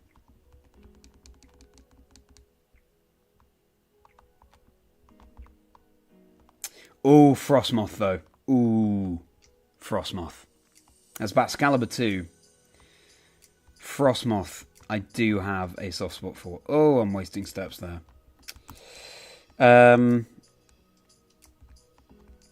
Because Frostmoth, I'm commentating a lot of Pokemon events. Of competitive events. So I don't often get to actually compete. But with Frostmoth, I was able to come 3rd in a Premier Challenge in Belgium.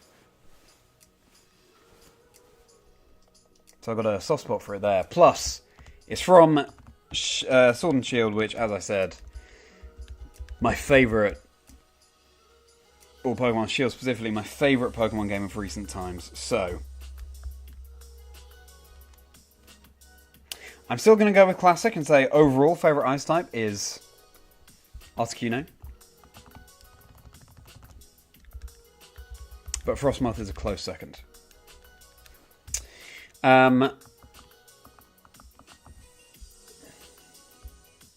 Yeah, favourite Ice type, Nightbeard, yeah.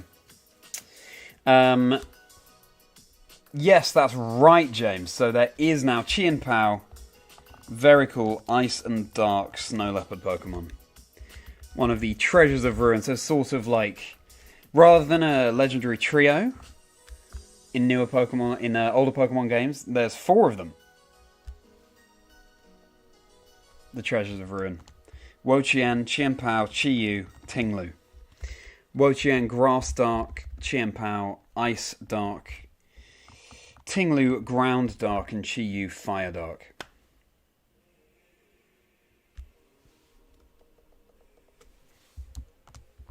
So,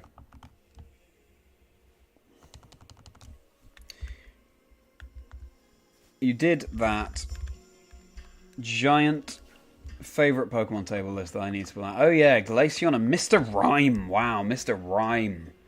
Great shout. New evolution of Galarian Mr. Mime.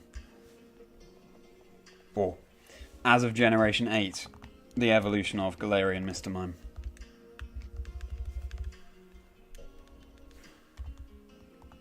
Articuno is certainly an OG. Glaceon I'm a huge fan of as well. My favourite evolution for sure, just because I love the Ice type.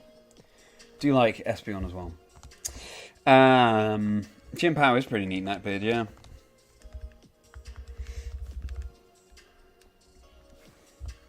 I love the sword teeth.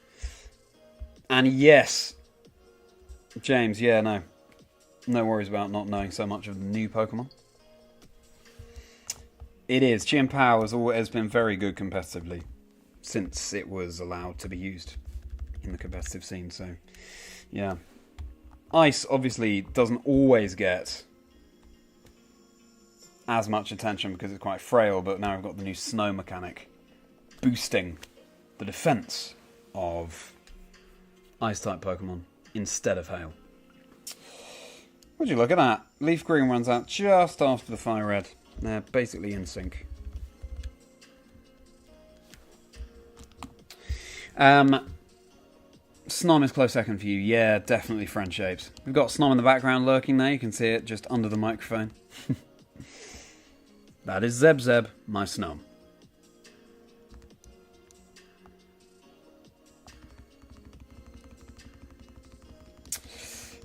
Alolan Sandshrew. Ooh. Yeah. And Alolan Sandslash is so cool. That's a really good point, actually. Really good point, that bit. And if you're just joining them, welcome.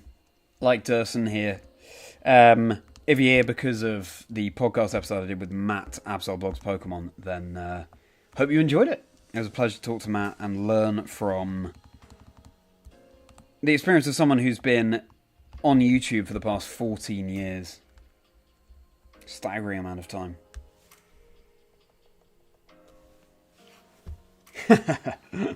Thank you, James. Thank you for the love. Let's do it. Let's find this shiny. If you want to check out the other episodes of the podcast, Durson and anyone else, there are loads on my YouTube channel.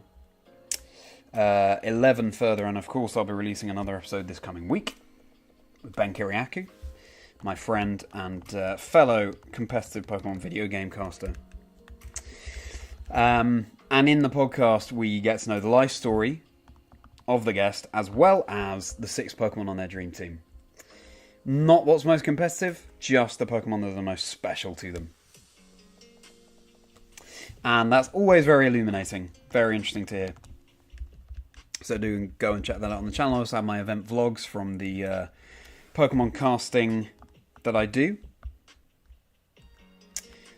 Very fortunate to be able to travel around a lot for those, and I record my experiences.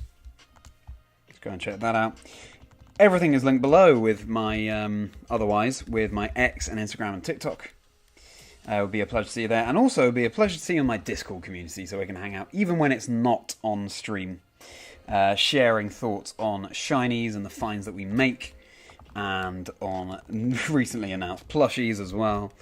Anything to do with competitive too. Would be a pleasure to see you there. Also, my Patreon is linked below where you can support me as a content creator.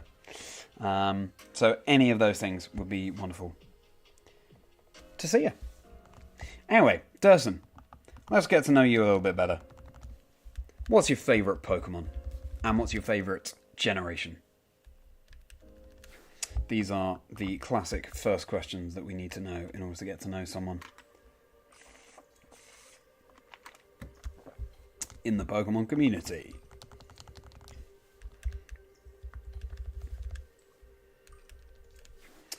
I've got a sudden feeling that Lickitung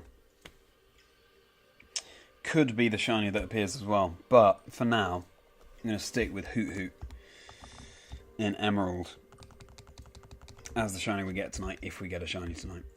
But I could definitely also see it being the Lickitung in Soul Silver.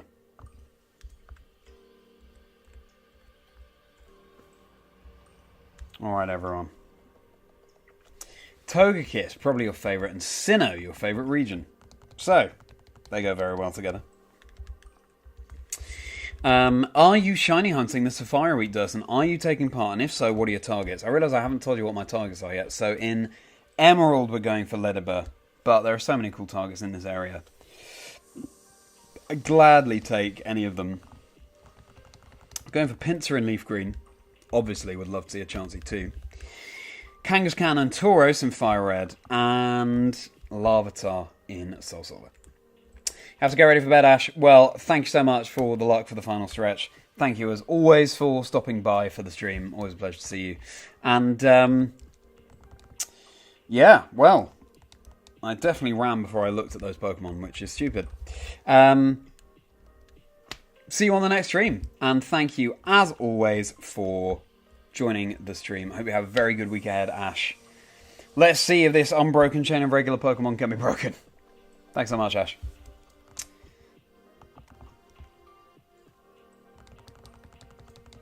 Yes, Togekiss. Of course, is your favourite as well, Ronnie. There we go, making friends already in the community.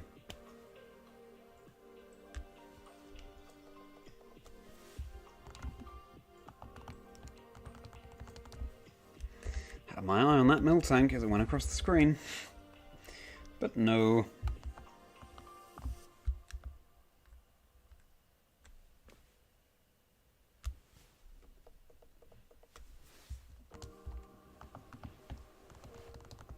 Fairy Flying is such an interesting typing as well for Togekiss. Now, we started the stream at 16,005 resets, I believe, and now we're more than 18,000, so that's fairly in keeping with previous streams, actually. In terms of amount that we've done, just over 2,000.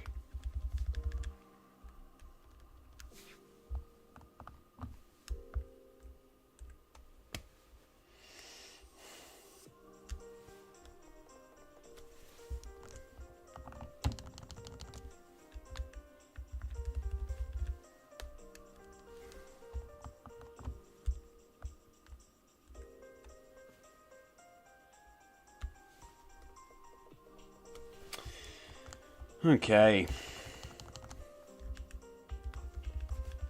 Let's have another question going.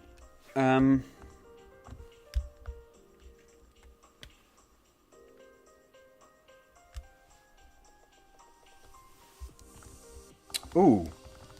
What's your favourite fossil Pokemon? So, Omanyte, Omastar, Kabuto, Kabutops, Aerodactyl, Lileep, Cradley, Anorith, Armaldo,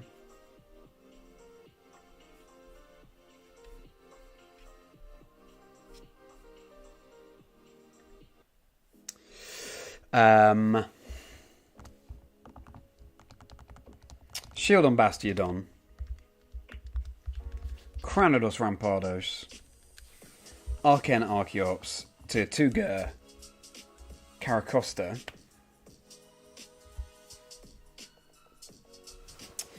Amara Aurorus. Good to see that shout out from you there, Ronnie.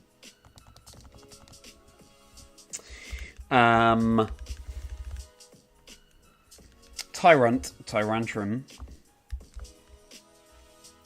Dracovish, Dracozolt, Arctovish, Arctozolt.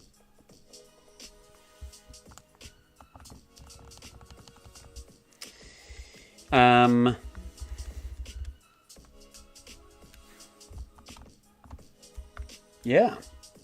What's your favourite fossil? And also, Durson, do let us know if you are taking part in Safari Week and what your targets are. I'd be interested to hear what you're going for. For me, for the fossils, I really like Lileep, Cradley. Omanyte's sort of my OG. You might be able to see an Omanyte lurking in the back there behind my Jirachi. Leave you.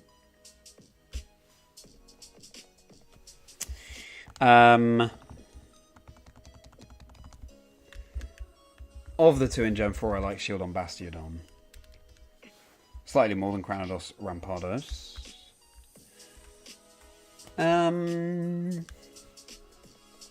I do really like Amaryllis. Rock, Ice, really interesting typing.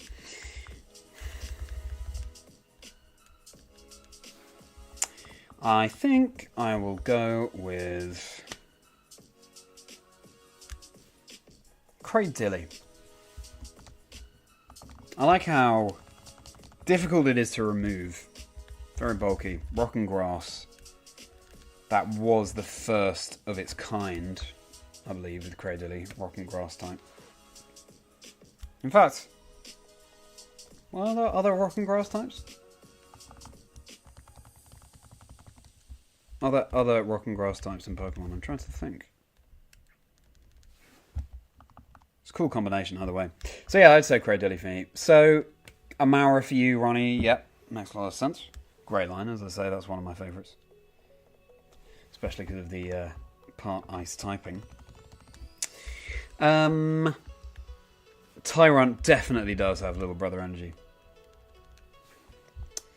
Netbeard, that's a really good shout. Octazalt is your favourite, actually, Ronnie. Okay. But again, more ice type love, which I love to see. Ice being my favourite type. Cranados is cute in an odd way. I think it's definitely cute. It's got that baby energy.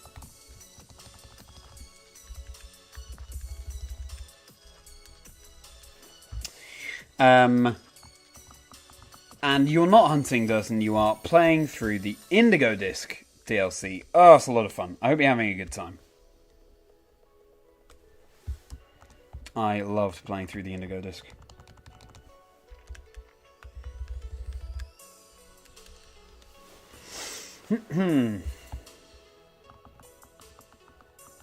Aerodactyl is your vote, Netbeard. Very speedy. Yeah, it certainly is very speedy. And a very cool Pokemon. Cool as well how it's 18,200 encounters. Cool as well how it, in a generation like number 1 where there weren't many dragon type Pokemon at all, it filled that niche by being a fossil Pokemon, kind of dragon like but without being a dragon type. Golem, Luke. We're talking about favourite fossils rather than favourite rock types. But, sorry, I've got to just plug this in. Ideally without knocking over my green DS. There we go. Yeah, what's your favourite fossil Pokemon, Luke? Okay.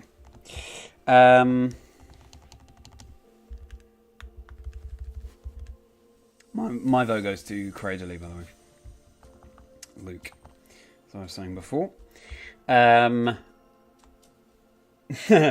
Octazalt love coming out, yeah, for sure. Sayaki, yeah.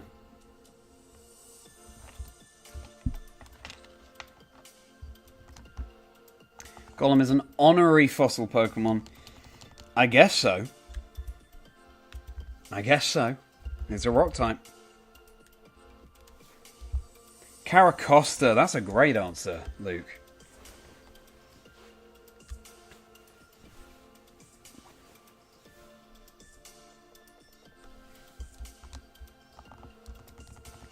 Caracosta's very cool. Great shiny. That, actually, now I think about it, is another turquoise shiny, isn't it? I was talking about how rare turquoise shinies are. But Tier 2 Caracosta, I believe, or at least maybe Tortuga is. Am I totally wrong with that? I feel like at least one or both of Tier 2 Caracosta are turquoise shinies.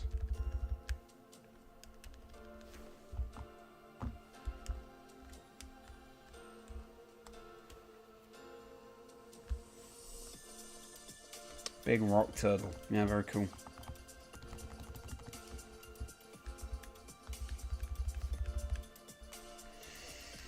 So then, everyone, we're in the final stretch now. 15 more minutes-ish of stream. And still, no shiny. So, I've been talking about what I'm going to be doing next on stream, which I'd like to be a Dream Team quest in Pokemon Silver. Not Soul Silver, the original Silver.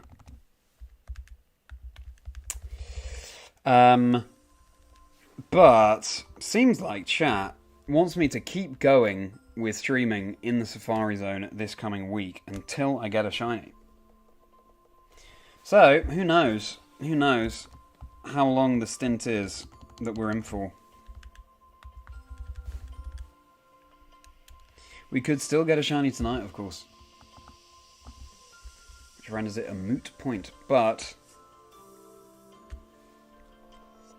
So I will be, I should be streaming tomorrow. I'll probably start later. Now we're not in Safari Week proper. I'll probably start around 8 rather than 7. But then, rest of this week, if I stream Tuesday, Wednesday or Friday, it would have to be a bit earlier in the day, but I should be able to stream Thursday as well. So yeah, we're sort of back to...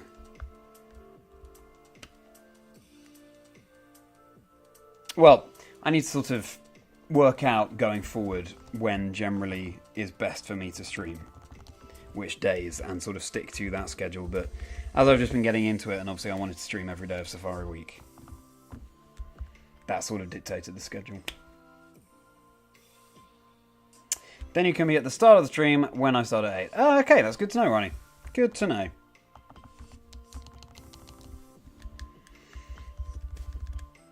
I have a feeling that after Safari Week, suddenly, all of the shiny luck will come.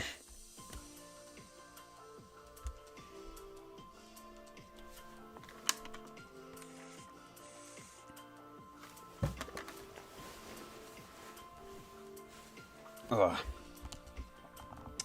So those of you who are here that are new, thank you for joining. Thank you for taking a chance on this stream. I hope you've been enjoying it. So those of you who are familiar, very much appreciate your continued support.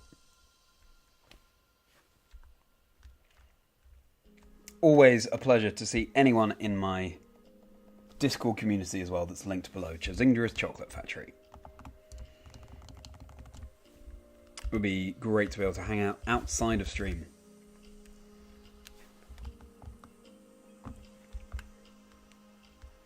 As long as the football isn't long tomorrow, well, there's every chance, isn't there? I still cannot believe England ended up 2-1 against Slovakia. That is crazy.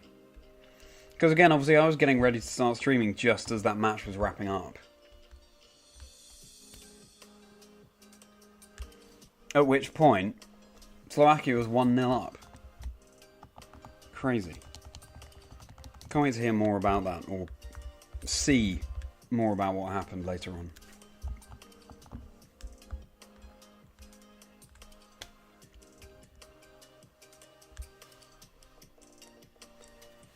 Are you a football fan, Ronnie? Or do you, like me, sort of enjoy watching it when the stakes are higher, like they are for a tournament like the Euros?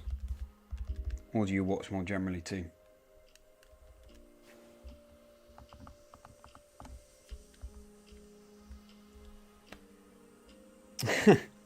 How badly Belgium gets destroyed by France. Well,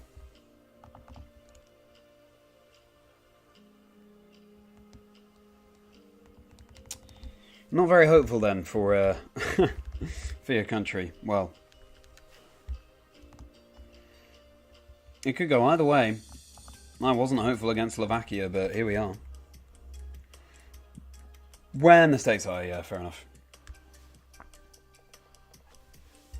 Like me.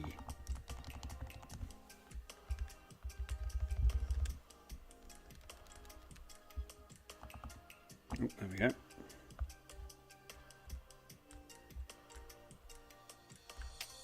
Come on. There we go.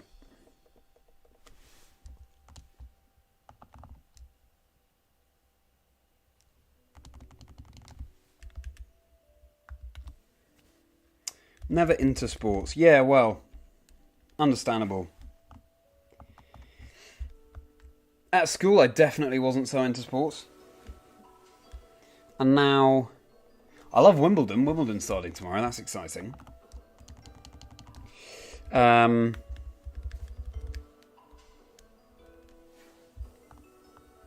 like to keep fit. I like to do exercise. I like to do solo sports, but team sports, I haven't played for a while, actually, yeah.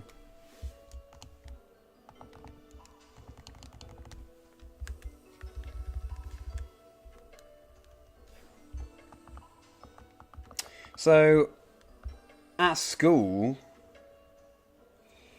we did, of course, at school all kinds of sports. Now, I really enjoy swimming.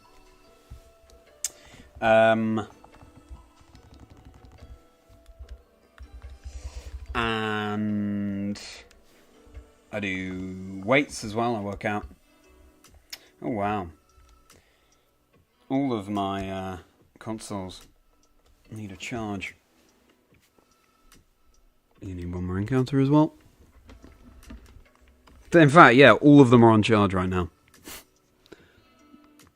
As of plugging that in. There we go. All of them on charge. Tennis is the only sport you watch, Taki. Very excited for Wimbledon as well. Yes.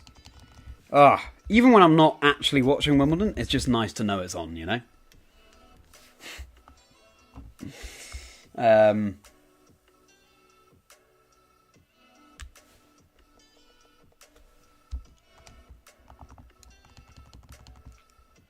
Very interesting that Alcaraz was knocked out relatively early on at Queen's, but maybe he was just saving himself for Wimbledon. Wonder how all the players are feeling tonight. 1st of July tomorrow as well. That's something we haven't appreciated yet on stream. 1st of the month tomorrow. Which means that today is the halfway point of the year. The halfway point of 2024. Anyone else feel like this year is going ridiculously fast? I certainly do.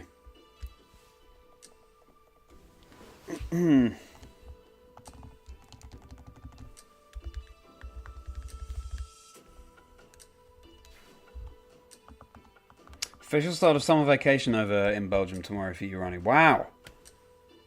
What a day. That's exciting. And you love tennis as well, Luke. Cool. Well, in chat on stream then, we are certainly going to be comparing all of the tennis results. All the tennis action from the day. Just admiring all of my charging consoles there.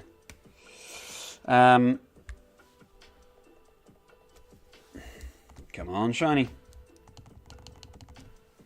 Let's get up to 18,500 encounters tonight.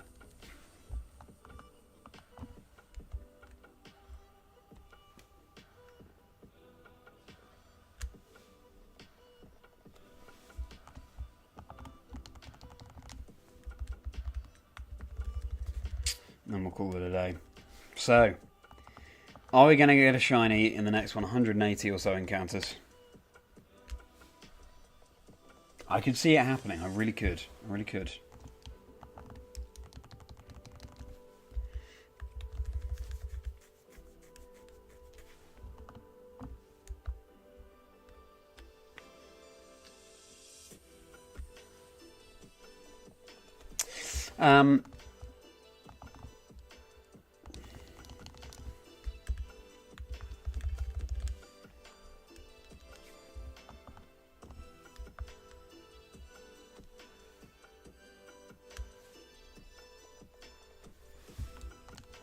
Really is a summer sport, isn't it? With Euros, Wimbledon, and the Olympics. The Olympics coming up. Oh, it's always so exciting when the Olympics are on. Cannot wait for those to be on. With all of these things, I don't watch them that closely, but it's just interesting to know they're on, and it's interesting to dip into the sports here and there. I almost keep forgetting that it's the Olympics this summer, because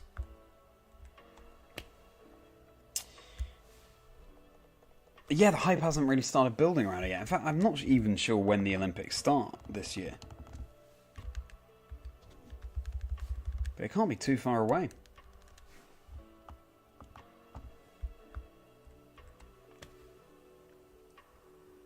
What's everyone's favourite Olympic sport to watch?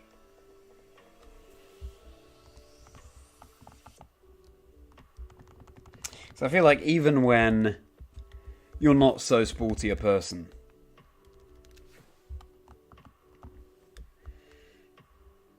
the Olympics is just, it's the flagship event for sport, really.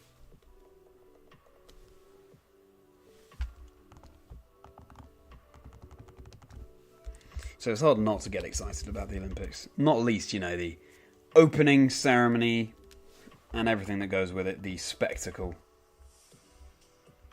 Gymnastics for you, Ronnie. Nice.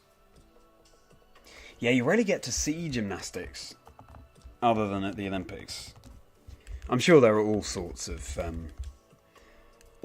gymnastics tournaments, but in terms of what's televised in the most sort of accessible way, the Olympics really do bring gymnastics to the masses, and that's great. We've had quite a few APOMs in a row, or in short succession on Emerald. That could shine, but it's quite a difficult capture. Gymnastics for you, Durson. Because, yeah, exactly, how they are real. I mean, you see it and you think, how could anyone possibly be actually doing that? But, yeah, astonishing. Astonishing. Athletics, maybe for you, Ronnie, as well. Yeah, very exciting to get into that fast-paced athletics. Track and field is pretty neat, Netbeard. Imagine throwing them javelins, yeah. Yeah.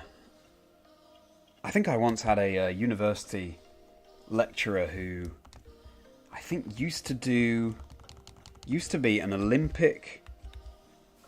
Oh, was it javelin or was it shot put? One of those two. Which is astonishing. Yeah, it's such a unique experience. If you're just joining, everyone, or anyone who is just joining,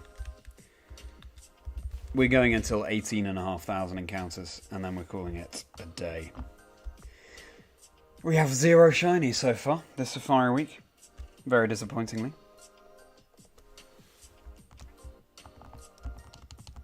But we could still get a shiny before we end stream today. Seems like most people want me to continue going with Safari Week shiny hunting. Even after today if we don't get a shiny, until I do. Which I totally get. Palindrome number on screen right now. 18381. Cool.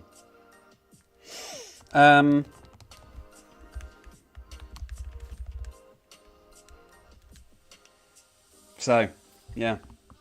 Let's see if we can end Safari Week on a high tonight, or if we will be going into Safari Week overtime. Perhaps.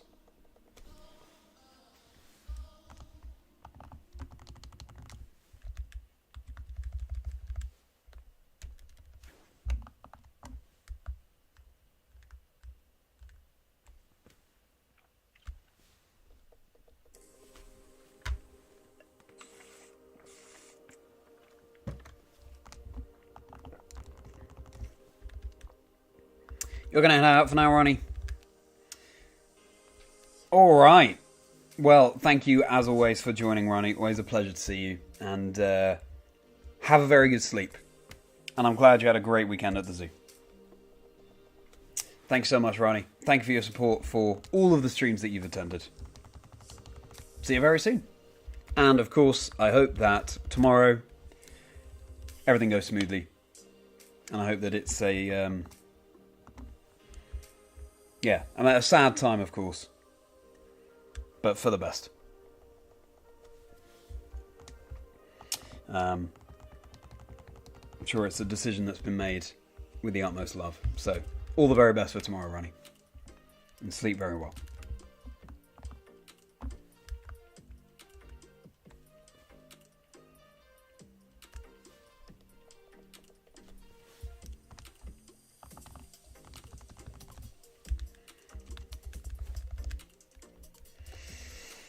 Okay then everyone, so 100 more encounters tonight. Ah. We will do our best to cheer you up tomorrow, Ronnie, when you join the stream.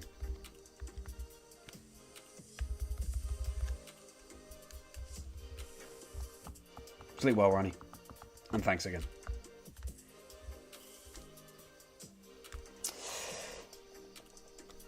So then, heading into the end game.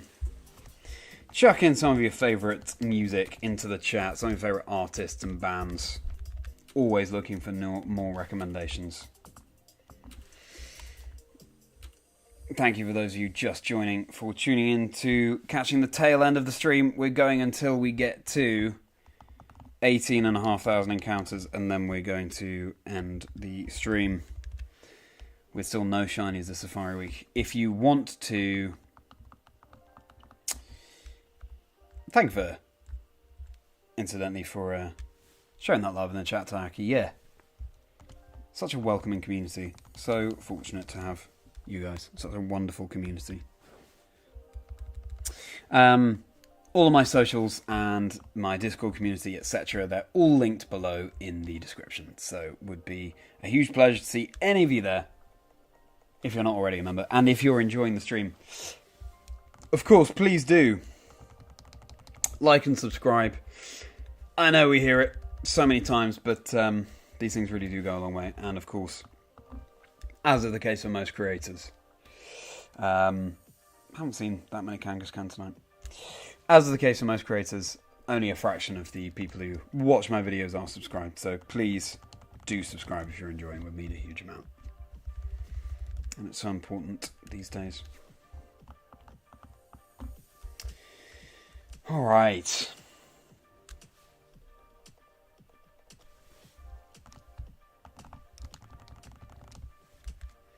Are we going to have a last-minute surprise this stream?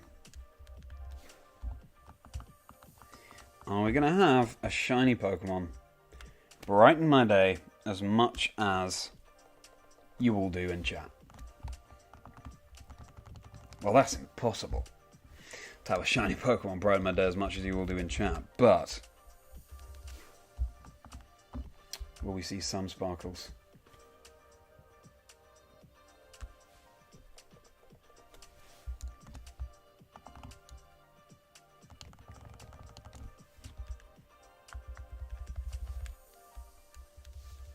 Yeah, again, chuck in your favourite artists, bands into the chat, because I'm always looking for more music recommendations. I'm a huge fan of Peter Gabriel. Generally 80s music, upbeat vibe. Kool and the Gang and Lionel Richie. Fleetwood Mac, you know.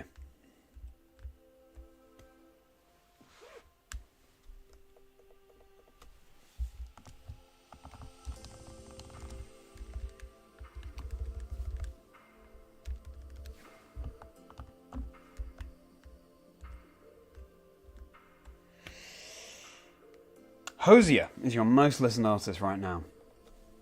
Nice. I don't really know Hosier very well. It's a name I've heard a few times, so definitely an artist I should look into. Thank you very much for that, Turkey, for that recommendation. Of course, it's been Glastonbury this weekend as well. That's really passed me by. Had the chance to see him live back in February. Loved every second. Wow, what a glowing review. Every second. That's so great to hear.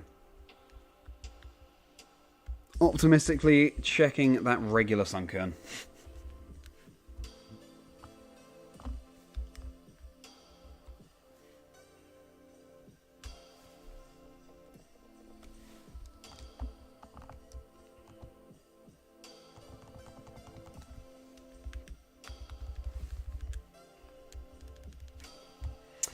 You like Flamingosis Snakebeard, but might not be everyone's first choice. Interesting, I've never even heard of them.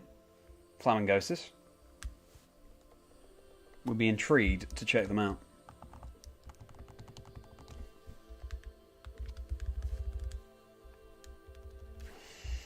I've missed all of Glastonbury this past weekend, actually. In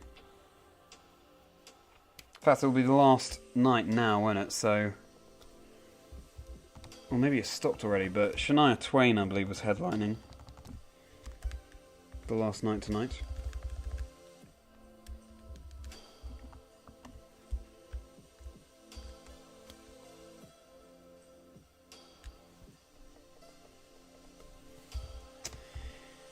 Well, I don't want to speak too soon, but I'm not entirely surprised not to have found a shiny tonight. Because it just would have seemed too...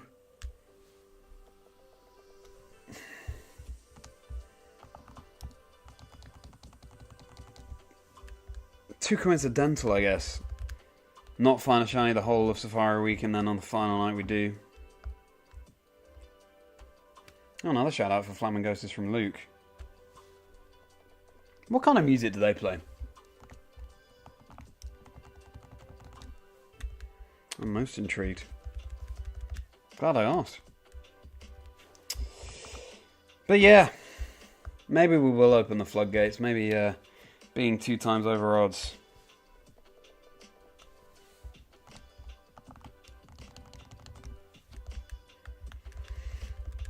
This coming week, we will have an influx of shinies. Certainly hope so. Jazzy type music with new age influences. That sounds amazing. Definitely going to look those up. Flamingosis. I love jazz. One of my favourite genres. Bits of future funk in there too. These guys sound fantastic. Definitely going to look them up. Thank you for the recommendation.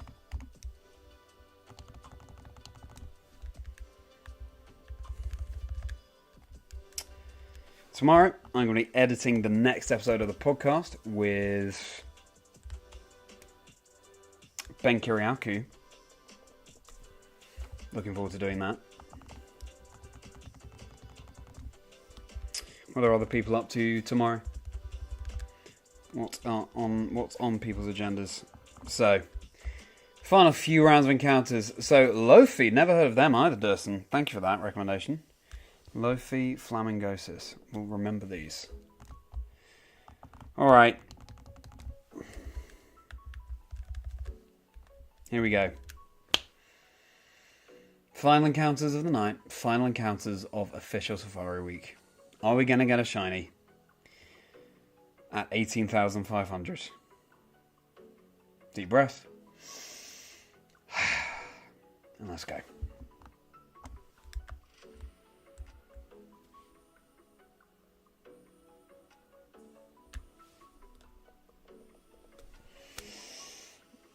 No. Nidoran female, Nidorino, Magneton, Teddiursa. Let's do a bonus round, because I always do. Bonus round of 4.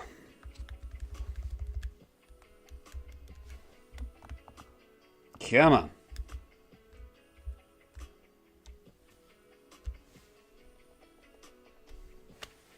Execute Nidoran female, Licky Tongue, Teddiursa. And they're not shiny. So there we go. What I will do though is just check to see if we've picked up Pokerus. Something I've been forgetting to do. Doesn't look like it here.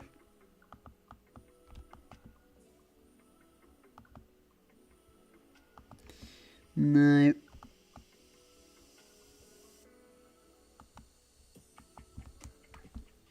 So no Pokerus there. How about in Fire Red?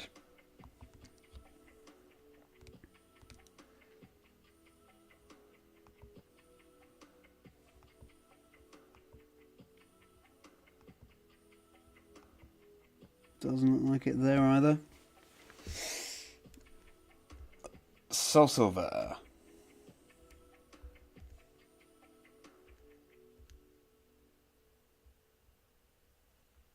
No.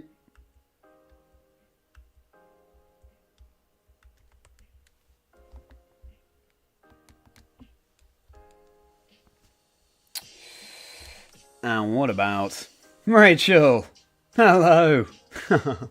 Thank you for hopping in. And yeah, still no shiny.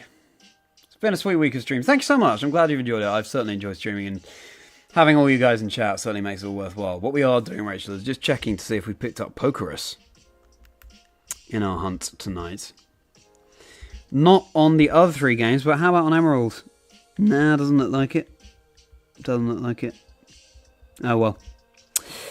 So yeah, we're here at the end. 18.5k encounters. Hi Mogio, yeah.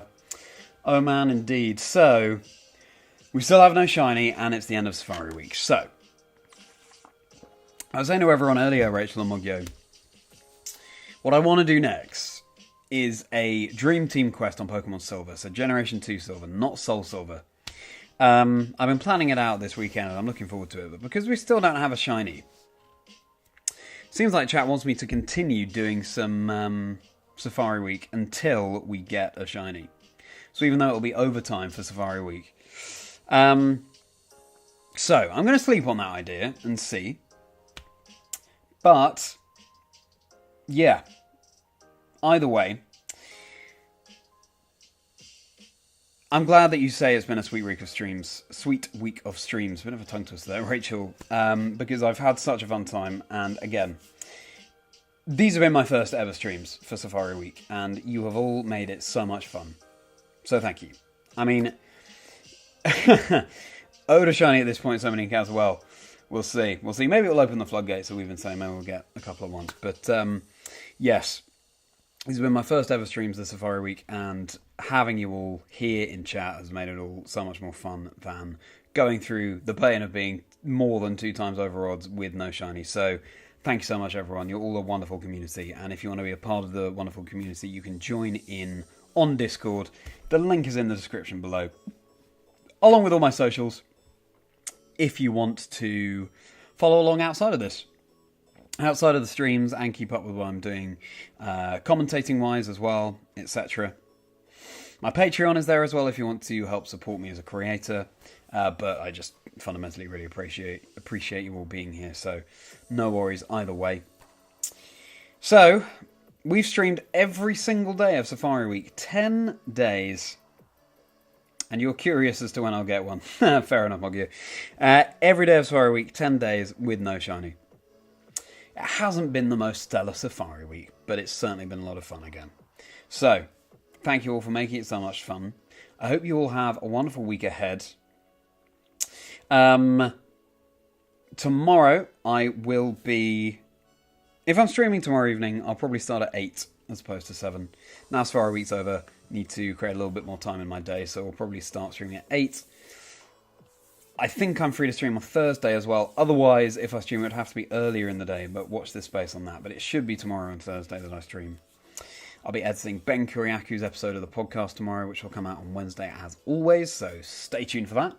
Had a really interesting chat with Ben, and of course he's a good friend of mine, so yeah, hope you enjoy listening for that. But it's strange now, because I'm sort of saying goodbye on Safari Week, but also not, because it seems like we're going to keep going. So, thank you for a wonderful Safari Week.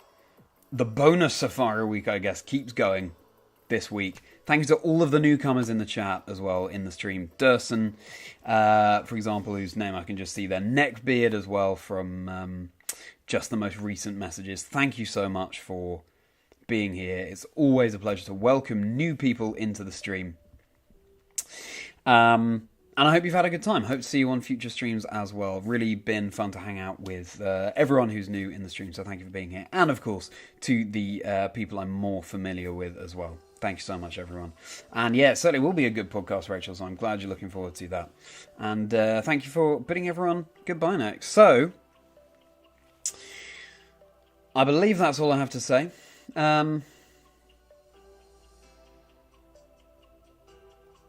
Yeah. Well, as Rachel says, see ya. Have a very good night. Have a very good week ahead. Thank you, as always, for joining me, for supporting the stream. Have a very merry rest of your day.